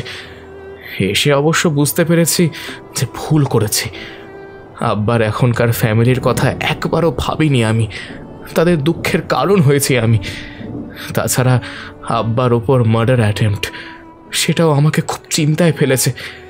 কিছুদিন আগে নানা নানিকে হারিয়েছি, কদিন আগে আম্মাকে, এখন আমার একমাত্র মুরব্বী আব্বাকেও যদি হারাতে হয়। আসলে স্যার আমরা ব্যাপারটা জানি না, এমনকি স্যার আপনার পুরো নামটাই জানি না। আপনার মার সঙ্গে তুঙ্গনাথবাবুর সম্পর্ক ছিল সেটুকুই শুধু বুঝেছি। আমার নাম জাফরুল্লাহ সত্যকাম। রামপুরহাটে প্রায় সবাই আমাকে জাফর নামেই চেনে। Very interesting sir. তার মানে আপনি মুসলিম? জি হ্যাঁ। আপনি যে তুঙ্গনাথবাবুর ছেলে সেটা বলতেই উনি মেনে নিলেন? উত্তরে সত্য গড়গড় করে যা বললেন তা শুনে রিনিতা হতবাক। স্বল্প পরিচিতি দুজনের সামনে এমন অকপটে সত্য যে নিজেকে উজাড় করে দিচ্ছে কেন তা বুঝতে পারছে না তারা। এই ভার সে কি আর চেপে রাখতে পারছেন না? কাউকে বলা দরকার। শুধু আমার মায়ের নামটা বলেছিলাম ওর মৃত্যু সংবাদ দিতে এসেছি। আমাকে কেন? মা মৃত্যু সংবাদ আপনাকে জানাতে বলে গেছেন। কিছুক্ষণ চুপ করে থেকে আব্বা জিজ্ঞেস করলেন, তোমার নানা নানি এখন কোথায় থাকেন? ওরা কেউ বেঁচে নেই। তোমার ভাই বোন নেই? না, আমি মায়ের একমাত্র ছেলে। মা আর কোনোদিনও বিয়ে করেননি। তার মানে তুমি একেবারে একা? জি। বিয়ে করেছো? আগে না। তুমি জানো তুমি আমার সন্তান? জি, মা বলে গেছেন। চলো, আমার বাড়িতে কদিন আমার কাছে থাকবে। একটা কথা স্যার, আপনার কথা শুনে মনে হচ্ছে আপনার মা তুঙ্গনাথবাবুকে ওর মৃত্যু সংবাদ দিতে বলে যাননি, তাই কি? আগে ঠিক। মাস 6 আগে আব্বার নাম হঠাৎ আমি আবিষ্কার করেছিলাম। মা তখন খুব অসুস্থ। কি কারণে আম্মার আলমারি ঘাঁটতে হয়েছিল আমায়। তখনই আম্মাকে লেখা আব্বার কিছু পুরনো চিঠিপত্র দেখি। নামটা অচেনা, তার থেকে একটা চিঠি হাতে দিতেই আম্মা হঠাৎ কাঁদতে শুরু করলেন। জিজ্ঞেস করলাম, এ চিঠি দেখে তুমি কাঁদছো কেন? আম্মা বললেন, তোর আব্বার চিঠি, কিন্তু কসম খেয়ে বল কোনো দিন ওর সঙ্গে যোগাযোগ করবি না, করলে ওর পরিবারে অশান্তি হবে। এইসব ঘটনা অল্প কিছুদিন আগের ব্যাপার। আমি বরাবর জানতাম আব্বা আমার জন্মের আগে মারা গেছেন। আম্মা সুন্দরী ছিল, শুধু সুন্দরী নয়, অপূর্ব সুন্দরী। বড় লোকের একমাত্র সন্তান, তার উপর এত সুন্দরী। নানা নানির মুখে শুনেছি আম্মাকে বিয়ে করার জন্য অনেকেই পাগল ছিল। আমার জন্মাবার পরও বিয়ের বহু প্রস্তাব এসেছিল, কিন্তু আম্মা রাজি হয়নি। বিশ্বাস করুন, আমি এসেছিলাম আব্বাকে শুধু একবার চোখের দেখা দেখতে, কোনো এক্সপেকটেশন নিয়ে আসিনি। কিন্তু আম্মার আদেশ অমান্য করতেও চাইনি আমি। আব্বাকে অনুরোধ করেছিলাম যদি থাকি আমার পরিচয় যেন উনি গোপন রাখেন। আব্বা বলতেনও না। হঠাৎ আমাকে নিয়ে এত গোলমাল হচ্ছে দেখে বোধহয় মেজাজ ঠিক রাখতে পারেননি। আমার খুব খারাপ লাগছে এরকম অপমানজনক পরিস্থিতিতে আপনাকে পড়তে হলো। আসলে আম্মার কথা না রেখে এখানে আসাটাই আমার ভুল হয়েছে, তবে না এসেছে পারিনি আমি। Very sad sir. আচ্ছা, তুঙ্গনাথবাবুর কথা আপনার নানা নানি জানতেন না? মনে হয় না, মা ওদের কোনোদিনই বলেননি। এমনিতে আম্মা খুব নরম, কিন্তু অসাধারণ মনের জোর ছিল ওনার। শুধু শেষের কটা দিন। এ নিয়ে আর বেশি প্রশ্ন করা গেল না। কল্পনা আসছে। বারান্দায় এসে কল্পনা সবাইকে উদ্দেশ্য করে জিজ্ঞাসা করল, আপনারা খাবার ঘরে খাবেন নাকি? আমার খাবার কি আমার ঘরে দেওয়া যাবে? হ্যাঁ, যাবে। সত্য আসছি বলে উঠে নিজের ঘরে গেলেন। শিখা বারান্দায় আসেননি, ঘরেও নেই। মনে হয় মার ঘরে আছে। একেনবাবু আর রিনিতা কিছুক্ষণ চুপচাপ বারান্দায় বসে রইল। আচ্ছা রিনি, ধর্ম নিয়ে তোর কি কোনো সমস্যা আছে? না তো, কেন বলো তো? না, ভাবছিলাম আর কি। কি ভাবছিলে? এই ছেলেটা হ্যান্ডসাম, তার উপর রাজার ছেলে, রাজরানী হবার এরকম একটা সুযোগ। কানুদা, এই তুমি এবার থামো তো। কি মুশকিল, দাদা হিসেবে আমার একটা দায়িত্ব আছে তো। অত্যন্ত ইরিটেটিং তুমি। যাও, আমার পেছনে না লেগে ঘরে গিয়ে নিজের কাজ করো, আমারও অনেক কাজ আছে। হ্যাঁ, যাচ্ছি যাচ্ছি বাবা, যাচ্ছি। এক গাল হেসে একেনবাবু পালালেন। রিনিতা ঘরে গিয়ে ল্যাপটপ খুলে অফিসের কাজে মন দেওয়ার চেষ্টা করল। কাল রাতের ওই ড্রামার পর থেকে তার মাথাটা ভালো করে কাজ করছে না। কিছুক্ষণ সময় লাগলো মনও স্থির করতে। পাশের ঘর থেকে আসা শব্দ শুনে মনে হলো কানুদা ফোন করছে যেন বেশ কয়েকটা। একটা নিশ্চয়ই বৌদিকে, সেটা গলার সুরেই ধরা যায়। অন্যগুলো কাজের।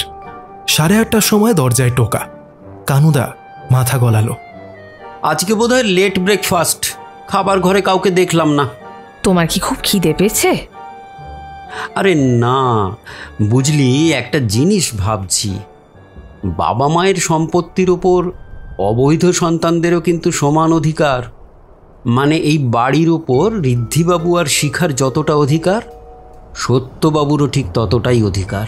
তার মানে তুঙ্গনাথবাবু যদি খুন হয় সত্য লাভ আছে?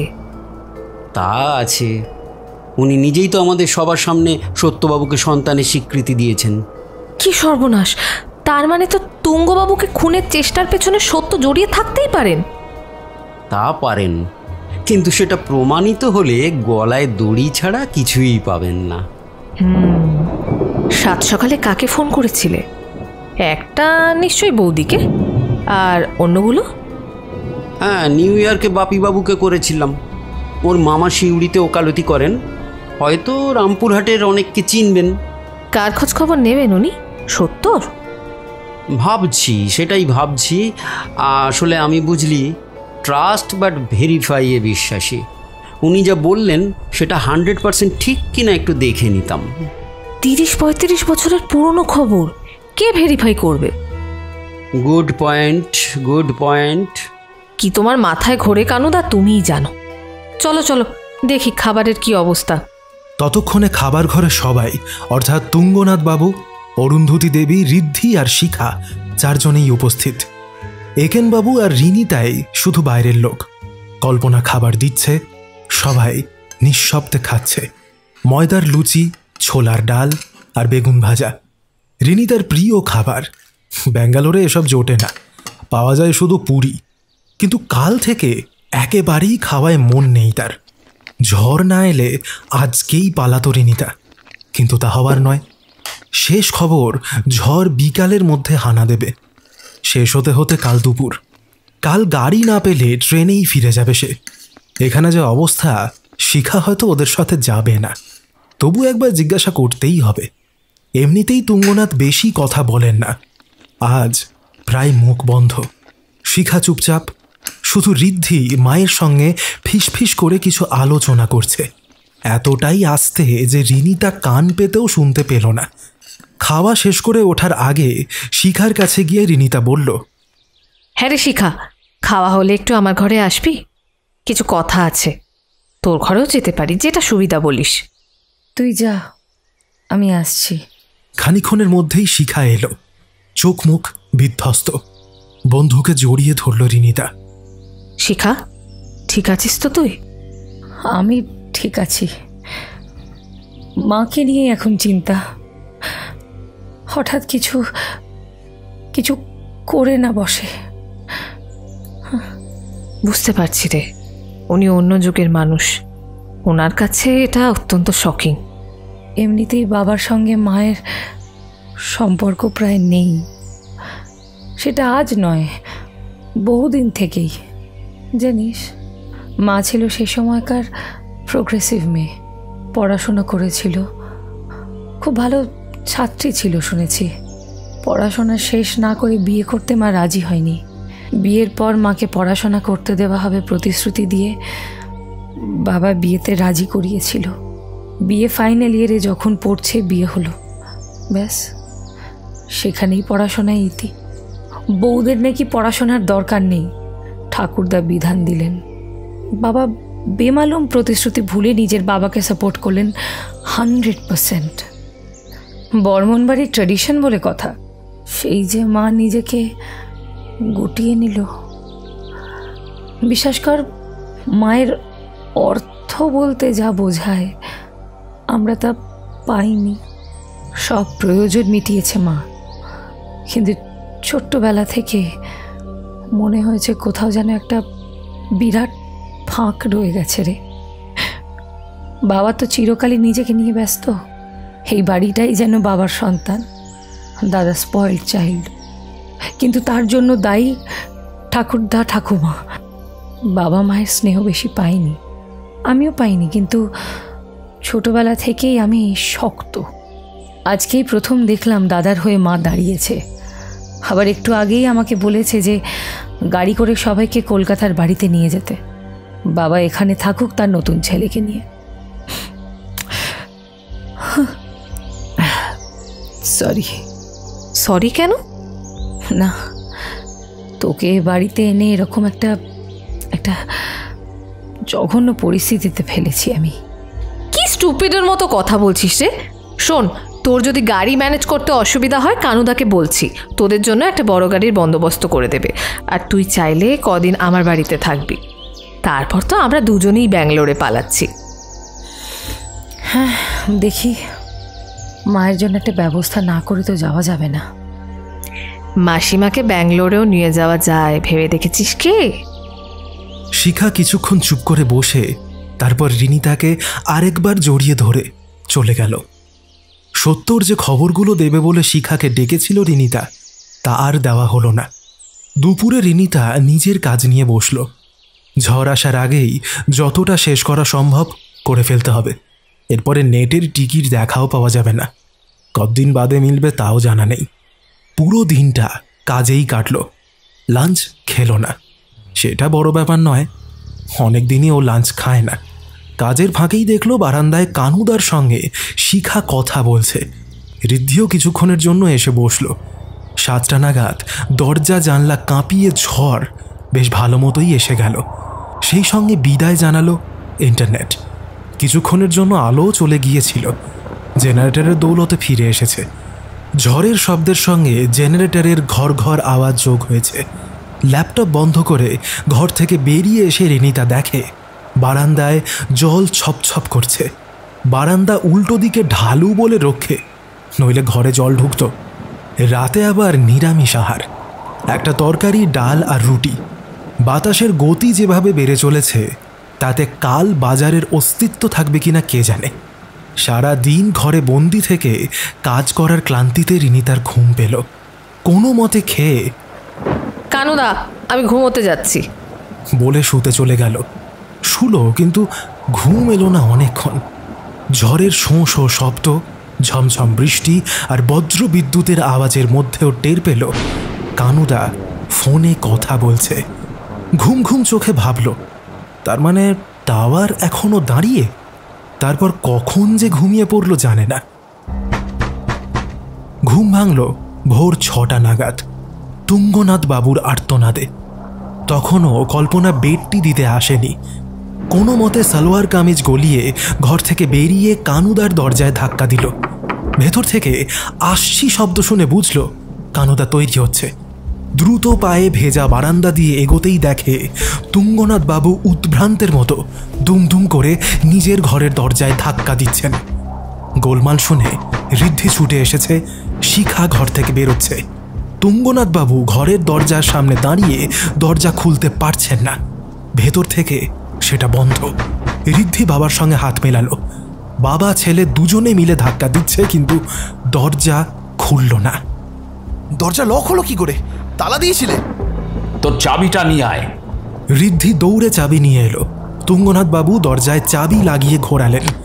দরজা খুলতেই রিনিতা উঁকি মেরে দেখতে পেল এক ভয়ঙ্কর দৃশ্য। জানলার কাছে দেওয়ালে হেলান দিয়ে সত্য ঝুলে আছে। একটা বেল্টের বকলেসের প্রান্ত গলায় আটকানো, অন্য প্রান্ত জানলার শিকে বাঁধা। সত্যর চোখ কোটর ঠেলে বেরিয়ে এসেছে। মৃত্যু ঘটেছে, সন্দেহ নেই। কিছু ভাবার আগে রিনিতার মনে প্রশ্ন জাগল। সত্য এই ঘরে? কিন্তু কেন? ওই কি দরজায় তালা দিয়েছিল? একেনবাবু দৌড়ে এসে নিমেষে ব্যাপারটা মেপে নিলেন। তারপরে ঘরে ঢুকে সত্যর গলায় হাত দিয়ে পালস দেখার চেষ্টা করলেন। না, এক্সপায়ার্ড বলেই জানলার শিকগুলো নেড়ে নেড়ে কি যেন দেখতে লাগলেন। সুইসাইড? কিন্তু বাবার ঘরে সত্য এলো কি করে? রিনিতার মনেও সেই একই প্রশ্ন। তুঙ্গনাথ বাবু নিজের মার্ডার অ্যাটেম্পটকে পাত্তা দেননি, কিন্তু সত্যর মৃত্যুতে ভেঙে পড়লেন। কি বুঝছো কানুদা? দরজা কি ভেতর থেকে বন্ধ ছিল? সকলেই হতভম্ব হয়ে তাকিয়ে শেষে রিনিতাই বলল, হ্যাঁ, দরজা ভেতর থেকেই বন্ধ ছিল। বাবা খোলার চেষ্টা করেও খুলতে পারছিলেন না, আমরা দুজনে ধাক্কা মেরেও খুলতে পারিনি, শেষে চাবি দিয়ে খুলতে হয়েছে। কিন্তু বুঝতে পারছি না ঘরে সত্য কেন। সুইসাইড করেছে?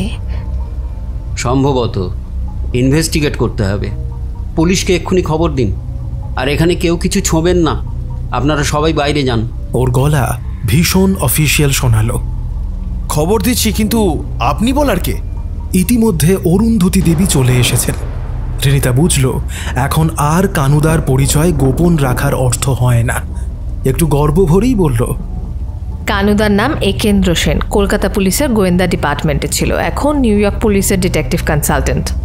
যারা একেনবাবুকে চেনেন তারা জানেন একেনবাবুর চেহারাটা সাদামাটা, একেবারে আনইমপ্রেসিভ। পরিচয় শুনে সবারই মুখ হাঁ হয়ে গেল। ঋদ্ধিকে একটু আড়ালে ডেকে এনে একেনবাবু বললেন, আপনি স্যার পুলিশে ফোন করার সময় আমাকেও ডাকবেন। পুলিশের ব্যাপার তো, হ্যারাসমেন্ট কম হতে পারে। হ্যাঁ নিশ্চয়ই নিশ্চয়ই। আমাকে আবার স্যার কেন বলছেন?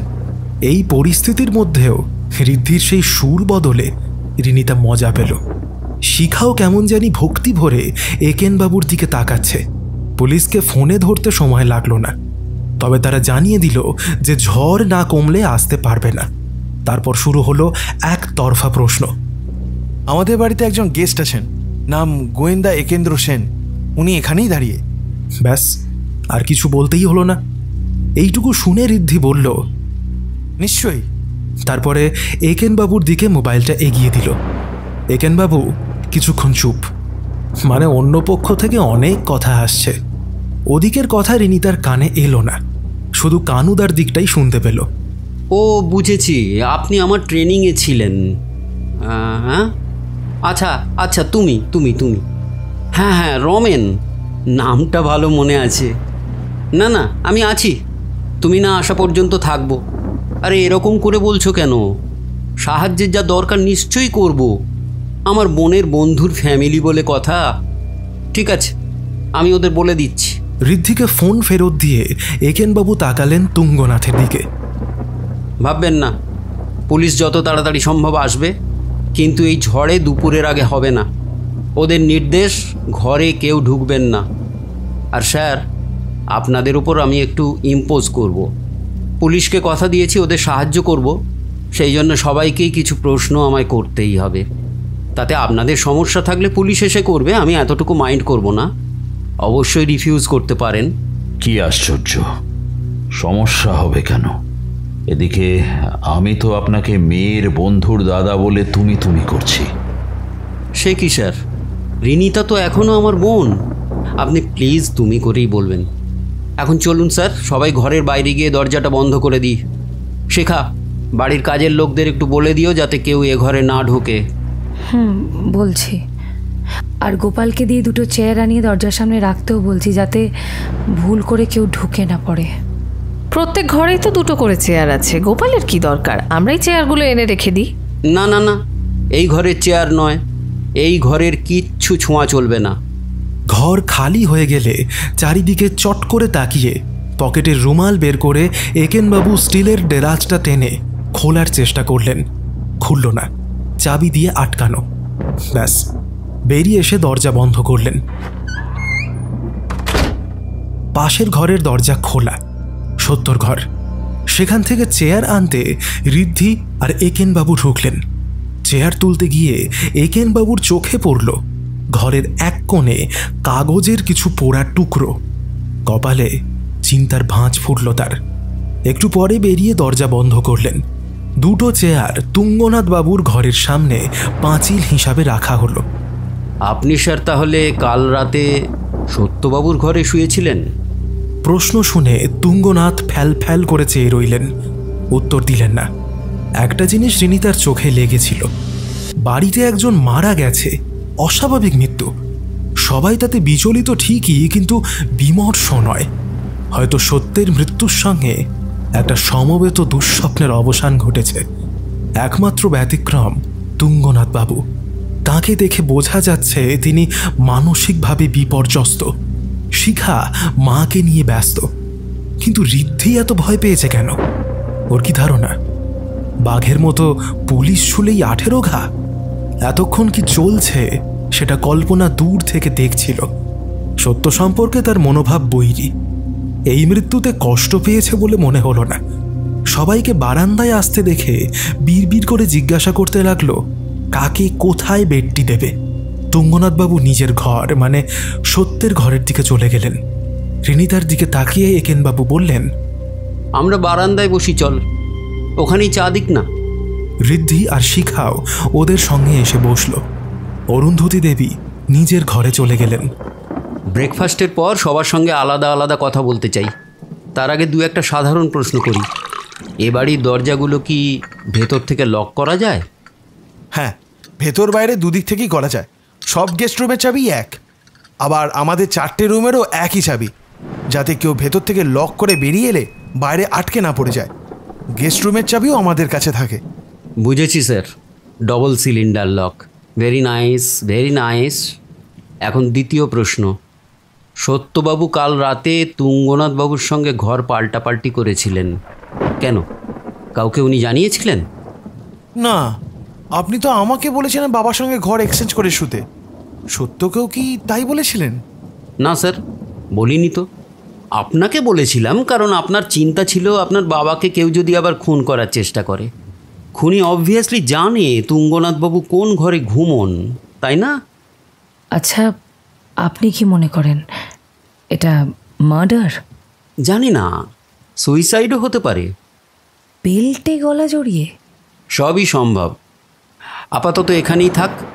কারোরই তো সকাল থেকে হাত মুখ ধোয়ার সময় হয়নি। সকালে খাওয়া দাওয়ার পর সবার সঙ্গে আলাদা করে বসবো। আমার রুমেই বসা যেতে পারে, তাহলে অন্য কাউকে ডিস্টার্ব করতে হবে না। একেনবাবু আরম্ভ করলেন রিনিতাকে দিয়ে। অন্যদের জবানবন্দির সত্যতা চেক করার জন্য একটা বেস লাইন খাড়া করা দরকার। সব কথোপকথন রেকর্ড করলেন নিজের মোবাইল ফোনে। বল এবার, আমার 2 মিনিট আগে তুই অকুস্থলে পৌঁছেছিলি। পৌঁছে কি দেখলি আর তারপর যা যা ঘটেছে সব কিছু খুঁটিয়ে বল। সকাল 6টা নাগাদ তুঙ্গনাথবাবু চিৎকার করে সত্যকে ডাকছিলেন। সেই শব্দ আর দরজায় ধাক্কার আওয়াজ শুনে আমি ঘর থেকে বেরোই। তোমাকে ডেকেছিলাম, মনে আছে? তুমি তখন তৈরি হচ্ছিলে। তুঙ্গনাথবাবুর কাছে গিয়ে দেখি উনি দরজা খোলার চেষ্টা করছেন। আমি আর ঋদ্ধি প্রায় একই সময় ওখানে পৌঁছাই। ঋদ্ধি সামান্য একটু পরে হবে, তার একটু পরে শিখা, তারপর তুমি, তারও বেশ কিছুক্ষণ পরে মাসিমা। ঋদ্ধি চাবি নিয়ে এসে দরজা খুললো। আমরা সবাই ঘরে ঢুকলাম। ঘরে ঢোকার পরে মাসিমা এলেন। তুমি ছুটে গিয়ে যখন পালস দেখছিলে, আমি দেখছিলাম ঘরে সব কিছু ঠিকঠাক আছে কিনা। অস্বাভাবিক কিন্তু কিছুই নজরে পড়েনি। আচ্ছা, বিছানার পাশে জলের গ্লাস ছিল কিনা খেয়াল করেছিলি? মনে তো হয় ছিল। ভর্তি ছিল না খালি? অত খেয়াল করিনি। বুঝেছি। কি বুঝলে? তোর কাছে নির্ভরযোগ্য কিছু পাবো না। এই তার মানে?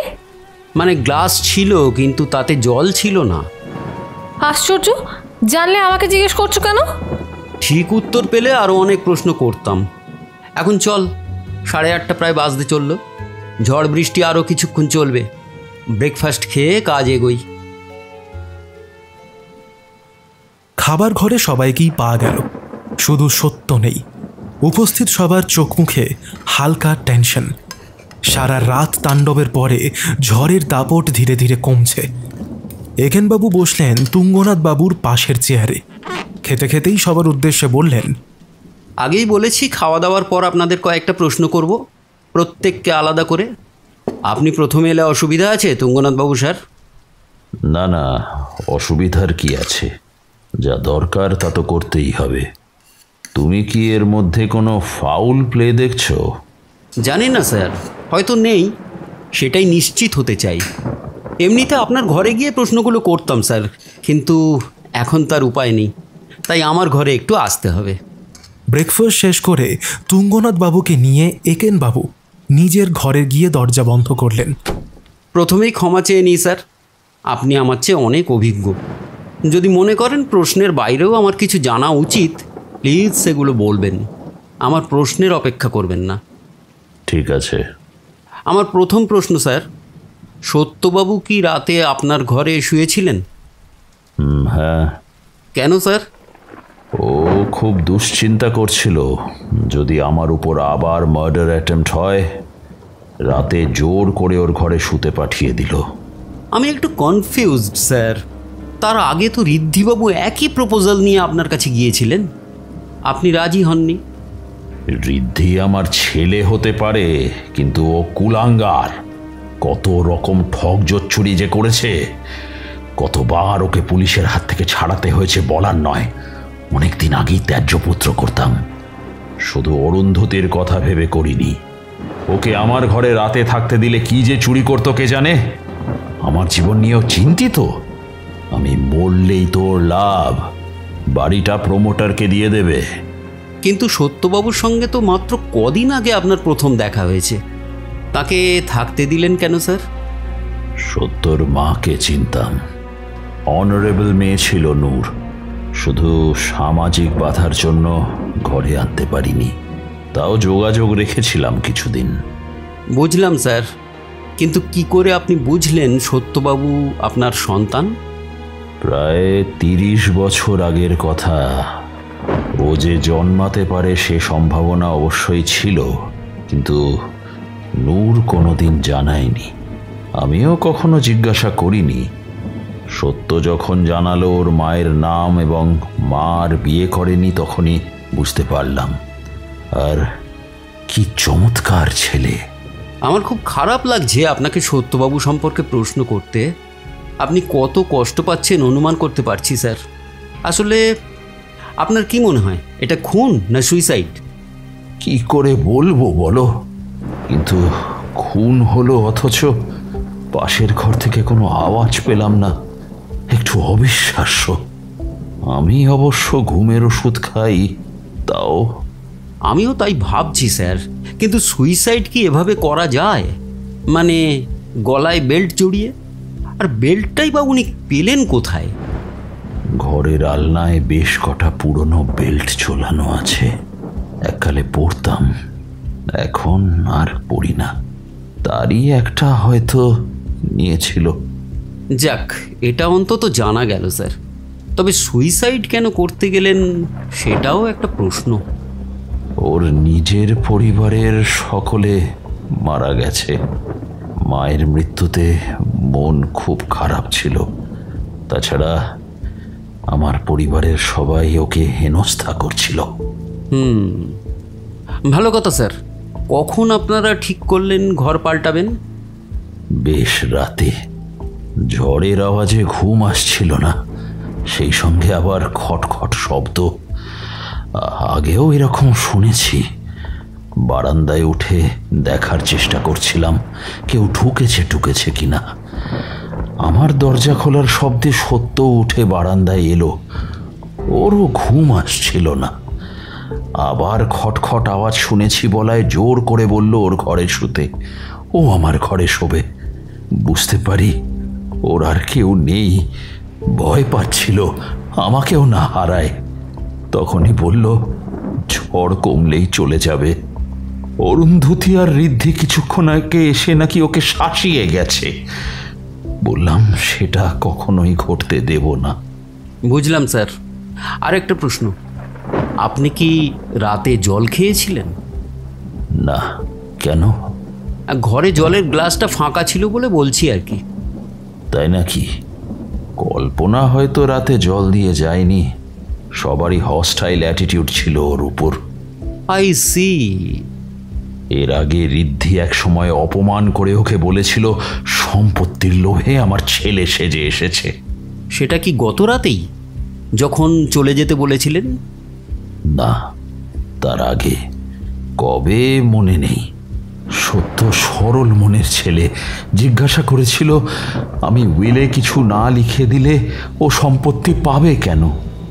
বুঝিয়েছিলাম অবৈধ সন্তান হলেও আমার সম্পত্তিতে ওর পুরো দাবি আছে। ও বলল সেসব কিচ্ছু চায় না। উনি কি স্যার উইল নিয়ে কিছু চিন্তা করছিলেন? না, তেমন কিছু না। জিজ্ঞাসা করেছিল উইল লেখা খুব কঠিন কিনা। আসলে আমার কাজকর্ম সম্পর্কে জানতে চাইছিল। Very interesting sir. আচ্ছা, আপাতত এই যথেষ্ট। অনেক ধন্যবাদ স্যার। এখন দেখি ম্যাডাম, আর একটা কথা স্যার, আপনি ঘুমের ওষুধ খান বললেন, আপনার ওষুধ বিশুধগুলো কোথায় থাকে? স্টিলের দেরাজে। তার চাবি আপনার কাছেই থাকে? হ্যাঁ, কেন বলো তো? না, দেখলাম বন্ধ, তাই জিজ্ঞেস করলাম আর কি। ওতে অনেক দরকারি কাগজ রাখি, তাই বন্ধ রাখি। চাবিও আমার সঙ্গে থাকে সব সময়। এখনো আছে স্যার? হ্যাঁ। যাক স্যার, আমি ভাবছিলাম সত্যবাবুকে খুন করে কেউ কিছু চুরি করে নিয়ে গেল কিনা। খুন? তুমি কি ভাবছো সত্য খুন হয়েছে? না না স্যার, তবে সব অ্যাঙ্গেল থেকেই তো ভাবতে হবে। আর কিছু না স্যার। তুঙ্গনাথ উঠে ঘর থেকে বেরিয়ে যাচ্ছিলেন। ও এক মিনিট, সরি স্যার, আর একটা প্রশ্ন। একেনবাবু দাঁড়িয়ে পড়লেন, সারা মুখে অসহিষ্ণুতা। তুঙ্গনাথ থামলেন। বলো। স্যার, সত্যবাবু কি সিগারেট খেতেন? সিগারেট? না, কোনোদিন তো খেতে দেখিনি। কেন? না স্যার, মানে আজকালকার ইয়াং ছেলে তো। একটু যেন বিরক্ত হয়েই তুঙ্গনাথ ঘর থেকে বেরিয়ে গেলেন। সবাইকে নিজের ঘরে আসতে বললেও একেনবাবু নিজেই গেলেন অরুন্ধতী দেবীর কাছে। মহিলা অল্প কথা বলেন। এখন সব কিছু নিয়ে আরোই আপসেট। সত্যের ওপর তিনি খুশি ছিলেন না, সেটা দু এক কথাতেই স্পষ্ট হলো। তবে সত্যর থেকে রাগ তুঙ্গনাথবাবুর ওপরে বেশি। এত বছর ধরে ওর জীবনের এই কপটতা চালিয়ে যাবার জন্য তিনি অত্যন্ত বিমর্ষ। তার থেকে অপমানজনক সবার সামনে গলা চড়িয়ে সে সমস্ত ঘোষণা করার জন্য তিনি ডিগনিফাইড মহিলা, আত্মমর্যাদায় লেগেছে। হ্যাঁ, ব্যাপারটা নিয়ে আমি খুবই বিরক্ত, কিন্তু সেজন্য ছেলেটা যে সুইসাইড করবে ভাবিনি। সুইসাইড ভাবছেন কেন ম্যাডাম? তা না হলে কি? সেটা পুলিশ তদন্ত করে বের করবে ম্যাডাম। একটা প্রশ্ন, কাল কি সত্যবাবুর ঘরে গিয়েছিলেন? হ্যাঁ, গিয়েছিলাম। কখন ম্যাডাম? ঘড়ি ধরে বলতে পারবো না, তবে ওই 8:30 9টা নাগাদ হবে। কেন ম্যাডাম? ওর আশাতে কি হচ্ছিল দেখেছ তো। বেশ কড়াকড়ি বলেছিলাম যত তাড়াতাড়ি সম্ভব চলে যেতে। সংসারে আর অশান্তি আমি বাড়াতে দেব না। সত্যবাবুর বডি পাওয়া গেল তুঙ্গনাথবাবুর ঘরে, সেটা কেন জানেন ম্যাডাম? ওরা ঘর বদলা বদলি করেছিল। আজ সকালে এসে কথাটা বলল। কে, তুঙ্গনাথবাবু? হ্যাঁ ম্যাডাম, আমিও দেখলাম ওকে আপনার কাছে যেতে। আর কিছু বললেন? নানান কথা, ঠিক তোমাকে শোনানোর মতো নয়। তবে ঋদ্ধিকে নিয়ে দুশ্চিন্তা করছিল। ছেলেটার সুইসাইড করার পিছনে ঋদ্ধি কোনো মতে জড়িয়ে আছে কি না। সেটা কেন বললেন? বুঝলাম না, জিজ্ঞাসাও করিনি। ওর সঙ্গে আমার তেমন সদ্ভাব নেই, আর এর মধ্যে লুকোচুরিরও কিছু নেই। তবে ঋদ্ধিকে নিয়ে আমাদের সবারই চিন্তা। ওকে, থ্যাংক ইউ ম্যাডাম। এরপর ডাক পড়ল শিখার। বলুন, কি জানতে চান কানুদা? প্রশ্ন করতে খুব খারাপ লাগছে শিখা। দেখো তো কি মুশকিল হলো। তার কি করা কানুদা, আমার ভালো লাগছে আপনার পরিচয় পেয়ে। এখানকার পুলিশের খপ্পরে পড়লে আমার হয়তো আর কাজেই ফিরে যাওয়া হবে না। আরে না, তা কেন? ভয় তো শুধু যদি কোনো ক্রাইম হয়ে থাকে, তাই না? আচ্ছা, তুমি সত্যবাবুকে শেষ কখন দেখেছিলে? ডিনার টেবিলে বাবা যখন হঠাৎ বলে উঠল সত্য আমার ছেলে, তখন যেন মনে হলো মা জ্ঞান হারিয়ে পড়ে যাবে। তারপর থেকে মায়ের কাছেই ছিলাম, ওর দিকেই চোখ রাখছিলাম। আপনারা অতিথি, আপনাদেরও খোঁজ করিনি। তাতে কি হয়েছে, আমরা একদম ঠিক আছি। আচ্ছা, কাল রাতে তুমি কোথায় শুয়েছিলে? নিজের ঘরেই। মার ঘর থেকে কখন গেলে? একটু দেরি করি, প্রায় 10টা নাগাদ। তোমার মা কি সারাক্ষণ ঘরেই ছিলেন? না না, কয়েক মিনিটের জন্য সত্যর ঘরে গিয়েছিলেন এটা বলতে, যাতে সে বাড়ি ছেড়ে চলে যায়। নিজের থেকেই? ঠিক তা না, মানে দাদা পাগলামি করছিল, মাকে বলছিল বাড়ি থেকে না গেলে সত্যকে খুন করবে। আমি আমি জানি এগুলো মুখের কথা, কিন্তু মা না একটু ঘাবড়ে গিয়েই সত্যকে চলে যেতে বলতে গিয়েছিলেন। আচ্ছা, ঋদ্ধিবাবুর এত রাগের কারণ কি? আপনাকে বলতে খারাপ লাগছে, কিন্তু আমার দাদা একেবারে উল্টে পাল্টে ঠাকুরদার স্বভাব পেয়েছে। উচ্ছৃঙ্খল, কোনো রোজগার করে না, বাবার টাকার উপর বসে জীবন কাটাতে চায়, তাই বাড়িটা বিক্রি করতে উৎসুক। ওর ধারণা যে সত্য নাকি ওর টাকায় ভাগ বসাতে এসেছিল। তোমার তাতে কোনো সমস্যা নেই? আমি নির্লোভ নই, কিন্তু বাইরের কেউ এসে ঠকিয়ে আমাদের ন্যায্য পাওনা থেকে বঞ্চিত করবে, সেটা আমি মানব না। তবে তা নিয়ে সারাক্ষণ ভাবিও না। বাবার সঙ্গে আমার মনের মিল কোনো দিন হয়নি, এমনকি মায়ের সঙ্গেও আমার মানসিক বন্ধন তেমন শক্ত নয়। কিন্তু সবার সামনে মায়ের সম্মতি না নিয়ে হঠাৎ ওইভাবে সত্যকে সন্তানের স্বীকৃতি দেওয়া আমার অসহ্য লেগেছে। আচ্ছা, সত্যবাবু কি সম্পত্তির লোভে এখানে এসেছিলেন বলে তোমার মনে হয়েছিল? জানি না, তবে তবে বাবার সঙ্গে সত্যর এই দহরম মহরমটা বিরক্তিকর। তোমার কি মনে হয় সত্যবাবুর মৃত্যু কি আত্মহত্যা? আমার কোনো ধারণাই নেই, তবে আত্মহত্যা বলেই মনে হয়। কেন বলো তো? যে রাতে সত্য এসেছিল সেই রাতেই বাবার ঘরে কেউ ঢুকেছিল, নিশ্চয়ই কাগজপত্র দেখতে বা সরাতে। আমার ধারণা সেই জন্যেই ও এসেছিল। বাবা জেগে যাওয়াতে ভয় পেয়ে গলায় পরে প্রচণ্ড আত্মগ্লানিতে আত্মহত্যা করেছে। তাছাড়া ও যে সত্যি আমার বাবার ছেলে, তাই বা নিশ্চিত হব কেমন করে? আমার তো মনে হয় লোকটা একটা ফ্রড। হ্যাঁ, তা তো হতেই পারে। ঠিক আছে, আমার আর কিছু জানার নেই। না না, আছে। তোমার বাবা কি ঘুমের ওষুধ খেতেন? নিয়মিত খেতেন। গোপাল তো নিয়েও এলো সেদিন, যেদিন খন্নান স্টেশনে একটা কাজে গিয়েছিল। বাবার থিওরি ওখানেই নাকি ভালো ওষুধ পাওয়া যায়, এখানকার দোকানে ওষুধে ভেজাল। বাকি রইল ঋদ্ধি। ঘরে ঢুকেই একেনবাবুকে চার্জ করলো সে। আমাকে একেবারে শেষে ডাকলেন কেন? একজনকে তো স্যার শেষে ডাকতেই হবে। আবার স্যার বলছেন? স্যার তো আপনি। কি যে বলেন স্যার। হ্যাঁ, যে কথা নিয়ে আলোচনা করতে ডেকেছি। আপনি সত্যবাবুকে শেষ কখন দেখেছিলেন? কাল রাতে। কখন? ওই 9টার পরে। কেন স্যার? মা কিছু বলেনি আপনাকে? না, আমি আপনার মুখ থেকে শুনতে চাই। আসলে আমাদের মধ্যে হঠাৎ এসে অশান্তি সৃষ্টি করায় মা সত্যর ওপর খুব রেগে গিয়েছিল। ওকে বাড়ি ছেড়ে চলে যেতে বলতে মা ওর ঘরে গিয়েছিল। আমি মায়ের পিছন পিছন গিয়েছিলাম। প্রথমে মা কথা বলল, তারপর আমি ঘরে ঢুকেছিলাম। দাঁড়ান স্যার, দাঁড়ান। আপনি রাগ করেননি? নিশ্চয়ই করেছিলাম, নইলে গেলাম কেন? আচ্ছা, আপনার রাগের কারণটা কি? ও বাবাকে ঠকিয়ে সম্পত্তি বাগাবার চেষ্টা করছিল।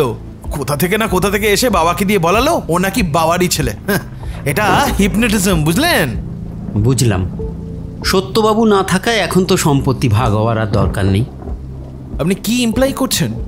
কথাটা ঠিক না। সেটা অস্বীকার করছি না, কিন্তু তার জন্য আমি দায়ী নই। সেটা তো পুলিশ এসে বিচার করবে। বিশ্বাস করুন স্যার, আমি সত্যি কথাই বলছি। আমি ফিরে এসে মা আর শিখার সঙ্গে কিছুক্ষণ কথা বলেই শুতে চলে যাই। শিখা সেই সাক্ষী দেবে। আমি জানতামও না সত্য যে বাবার ঘরে শুয়েছে। আচ্ছা, আপনি কি সত্যবাবুকে খুন করবেন বলে শাসিয়েছিলেন? না না, একটু ভেবে বলুন। না মানে হ্যাঁ, কিন্তু কিন্তু সেটা রাগের মাথায়, সেটা রাগ করে মাকেই বলেছিলাম। এরকম আমি অনেক সময় বলে থাকি, ওগুলো কথার কথা স্যার। আপনাকে এটা বিশ্বাস করতেই হবে কানুবাবু, প্লিজ। আপনারও কি মনে হয় সত্যবাবু আত্মহত্যা করেছেন? অবশ্যই, বাবাকে সেই খুন করতে গেছিল, আর 2-1 দিনের মধ্যে ধরা পড়ে যেত, আর সেই কেলেঙ্কারির ভয়ে।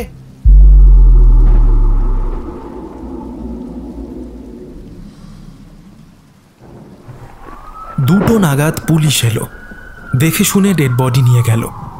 এগেনবাবু ওসি রমেন গুপ্তকে বললেন, রমেন, খন্নানের ডিএইচএল অফিসে খোঁজ নিয়ে দেখো তো একবার। সত্যবাবু একটা চিঠি কুরিয়ার করিয়েছিলেন, সেটা কার কাছে কোথায় পাঠিয়েছিলেন জেনেই আমাকে কলকাতায় ফোন করবে। ঘরের দেরাজটা খুলে কাগজপত্র কিছু ওলটপালট হয়েছে কি না ভালো করে দেখবে। তুঙ্গনাথ বাবুর ওষুধপত্রগুলো ওখানেই থাকে, তারও একটা ইনভেন্টরি নেবে, চাবি ওর পকেটেই থাকে। হ্যাঁ, ফিঙ্গারপ্রিন্টও দেখো, সেটাও জানাবে কিন্তু। আপনি জিজ্ঞাসাবাদ করেছেন স্যার? যতটুকু জানার জেনেছি, তবে কিছু ফলো আপ করা দরকার। কাজের লোকেদের প্রশ্ন করার সময় পাইনি, তাদেরও জিজ্ঞাসাবাদ করো। ইন্টারভিউগুলো SMS করে দিচ্ছি তোমাকে। আচ্ছা, পোস্টমর্টেম করতে কত সময় লাগে এখানে? 1-7 লেগে যাবে স্যার, তবে তার আগে চেষ্টা করাতে পারি, দেখি। বাড়ির সবাই সাসপেক্ট লিস্টে, এদের কোথাও যেতে দিও না কিছুদিন। আমার বোনকে আমি নিয়ে যাচ্ছি, অনলাইনে অনেক কাজ করতে হবে ওকে। চিন্তা করো না, আমি চোখে চোখে রাখবো। আপনি কি আজকেই ফিরছেন স্যার? হ্যাঁ, এক্ষুনি গাড়ি আসছে, আমারই এক কলিগ গাড়ির বন্দোবস্ত করে দিয়েছে। আমরাও করে দিতে পারতাম, তাহলে আরও কটা দিন কাটিয়ে যেতে পারতেন। খন্নানের মিষ্টি খুব বিখ্যাত, শক্তিগড়ের ল্যাংচা আর বর্ধমানের সীতাভোগ মিহিদানার সঙ্গে পাল্লা দিতে পারে। আরে ভাই, আবার আসবো, বোনের বন্ধুর রাজবাড়ি তো এখানেই। ভাগ্যিস শিখা ঠিক করেছিল মায়ের সঙ্গে কয়েকটা দিন থাকবে, সুতরাং ওকে ফেলে যেতে রিনিতার কষ্ট হলো না। তাড়াতাড়ি চলে আসিস কিন্তু, একসঙ্গে ব্যাঙ্গালোরে ফিরবো। দুই বন্ধু কিছুক্ষণ দুজন দুজনকে জড়িয়ে ধরল। গাড়িতে এ নিয়ে কথা হলো না। একেনবাবু কিছুটা পথ ঘুমোলেন, বাকিটা বোনের সঙ্গে নানান গল্প করতে করতে ফিরলেন।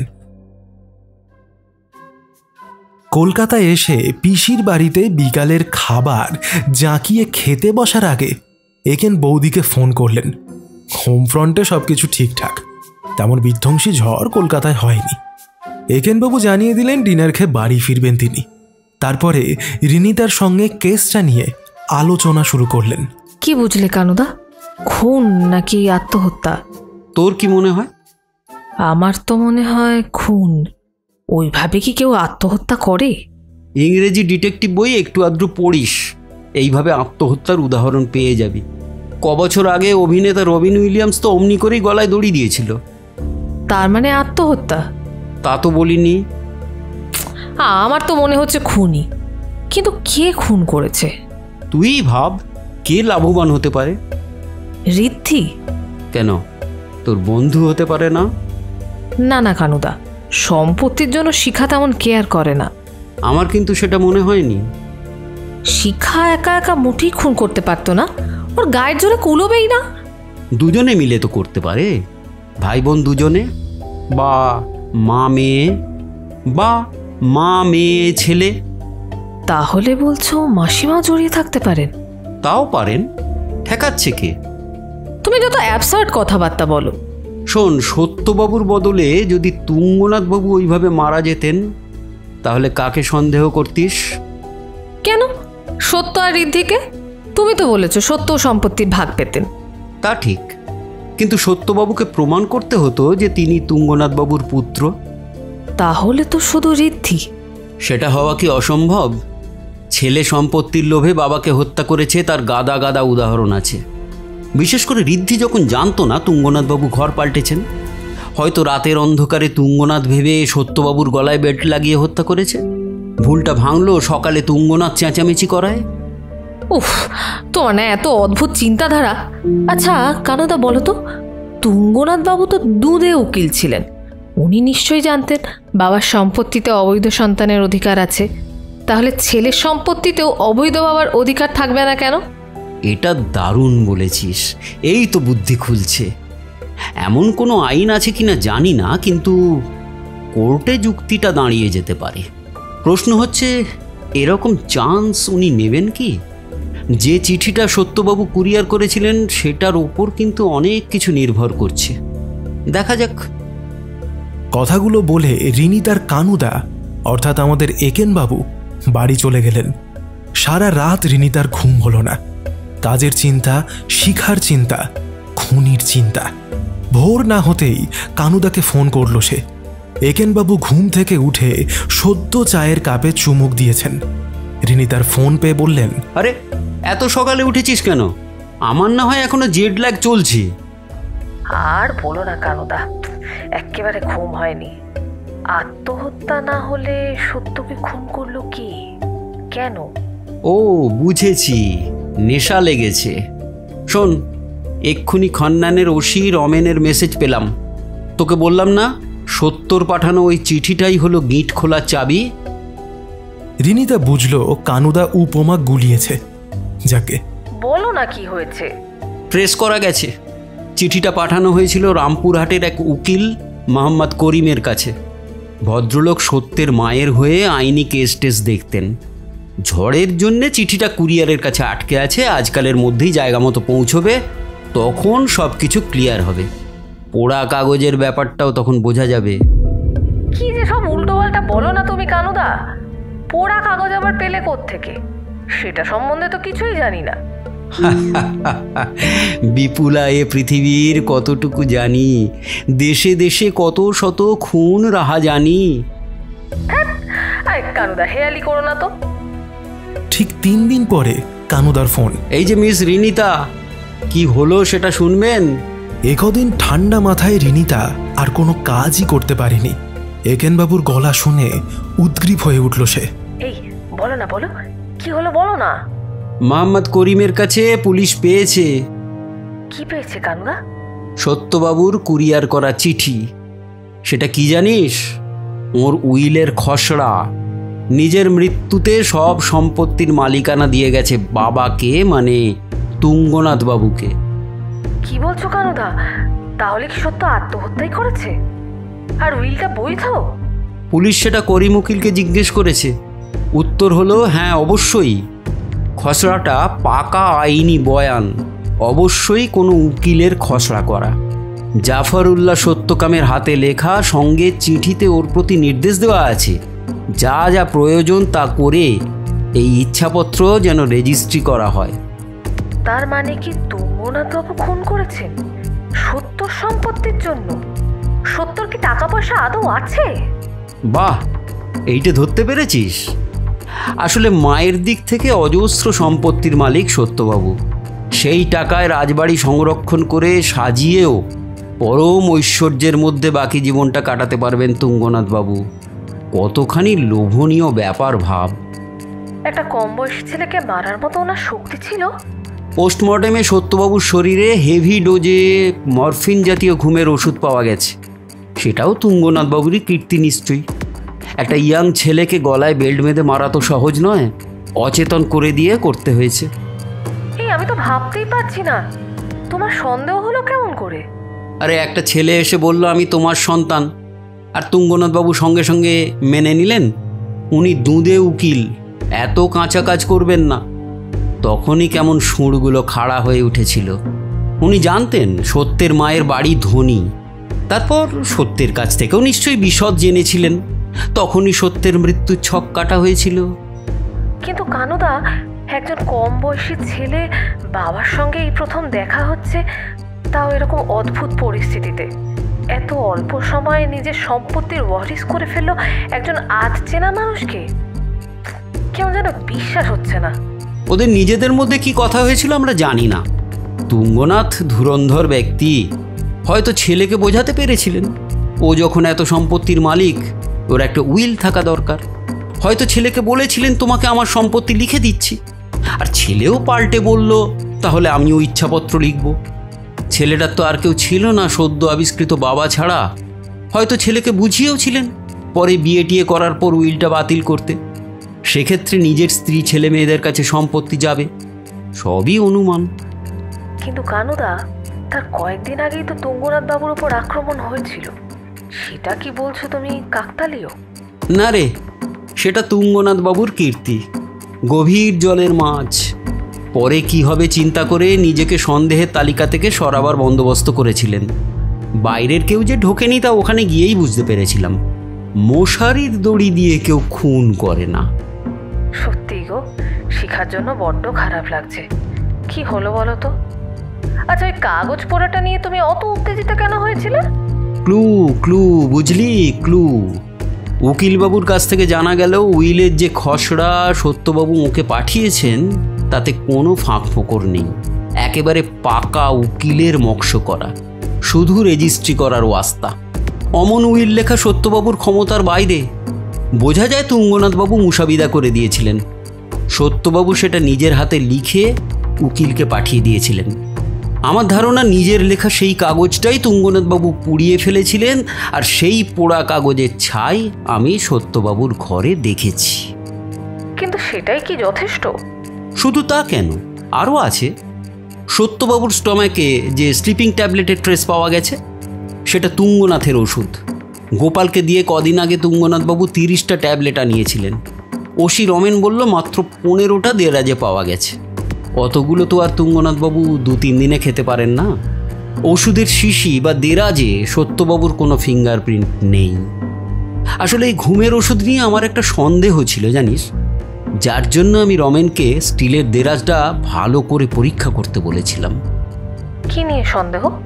আমি যখন তুঙ্গনাথবাবুকে প্রশ্ন করেছিলাম আপনি কি রাতে জল খেয়েছিলেন, তুঙ্গনাথবাবুর উত্তর না। কেন? বললাম ঘরে জলের গ্লাসটা ফাঁকা ছিল বলে বলছি। তাই নাকি? কল্পনা হয়তো রাতে জল দিয়ে যায়নি। সবারই হস্টাইল অ্যাটিচিউড ছিল সত্যর উপর, এইরকম বললেন উনি। অথচ ভেবে দেখ, ঘরটা ছিল তুঙ্গনাথবাবুর, সুতরাং সেখানে জল না দেবার কোনো প্রশ্নই নেই।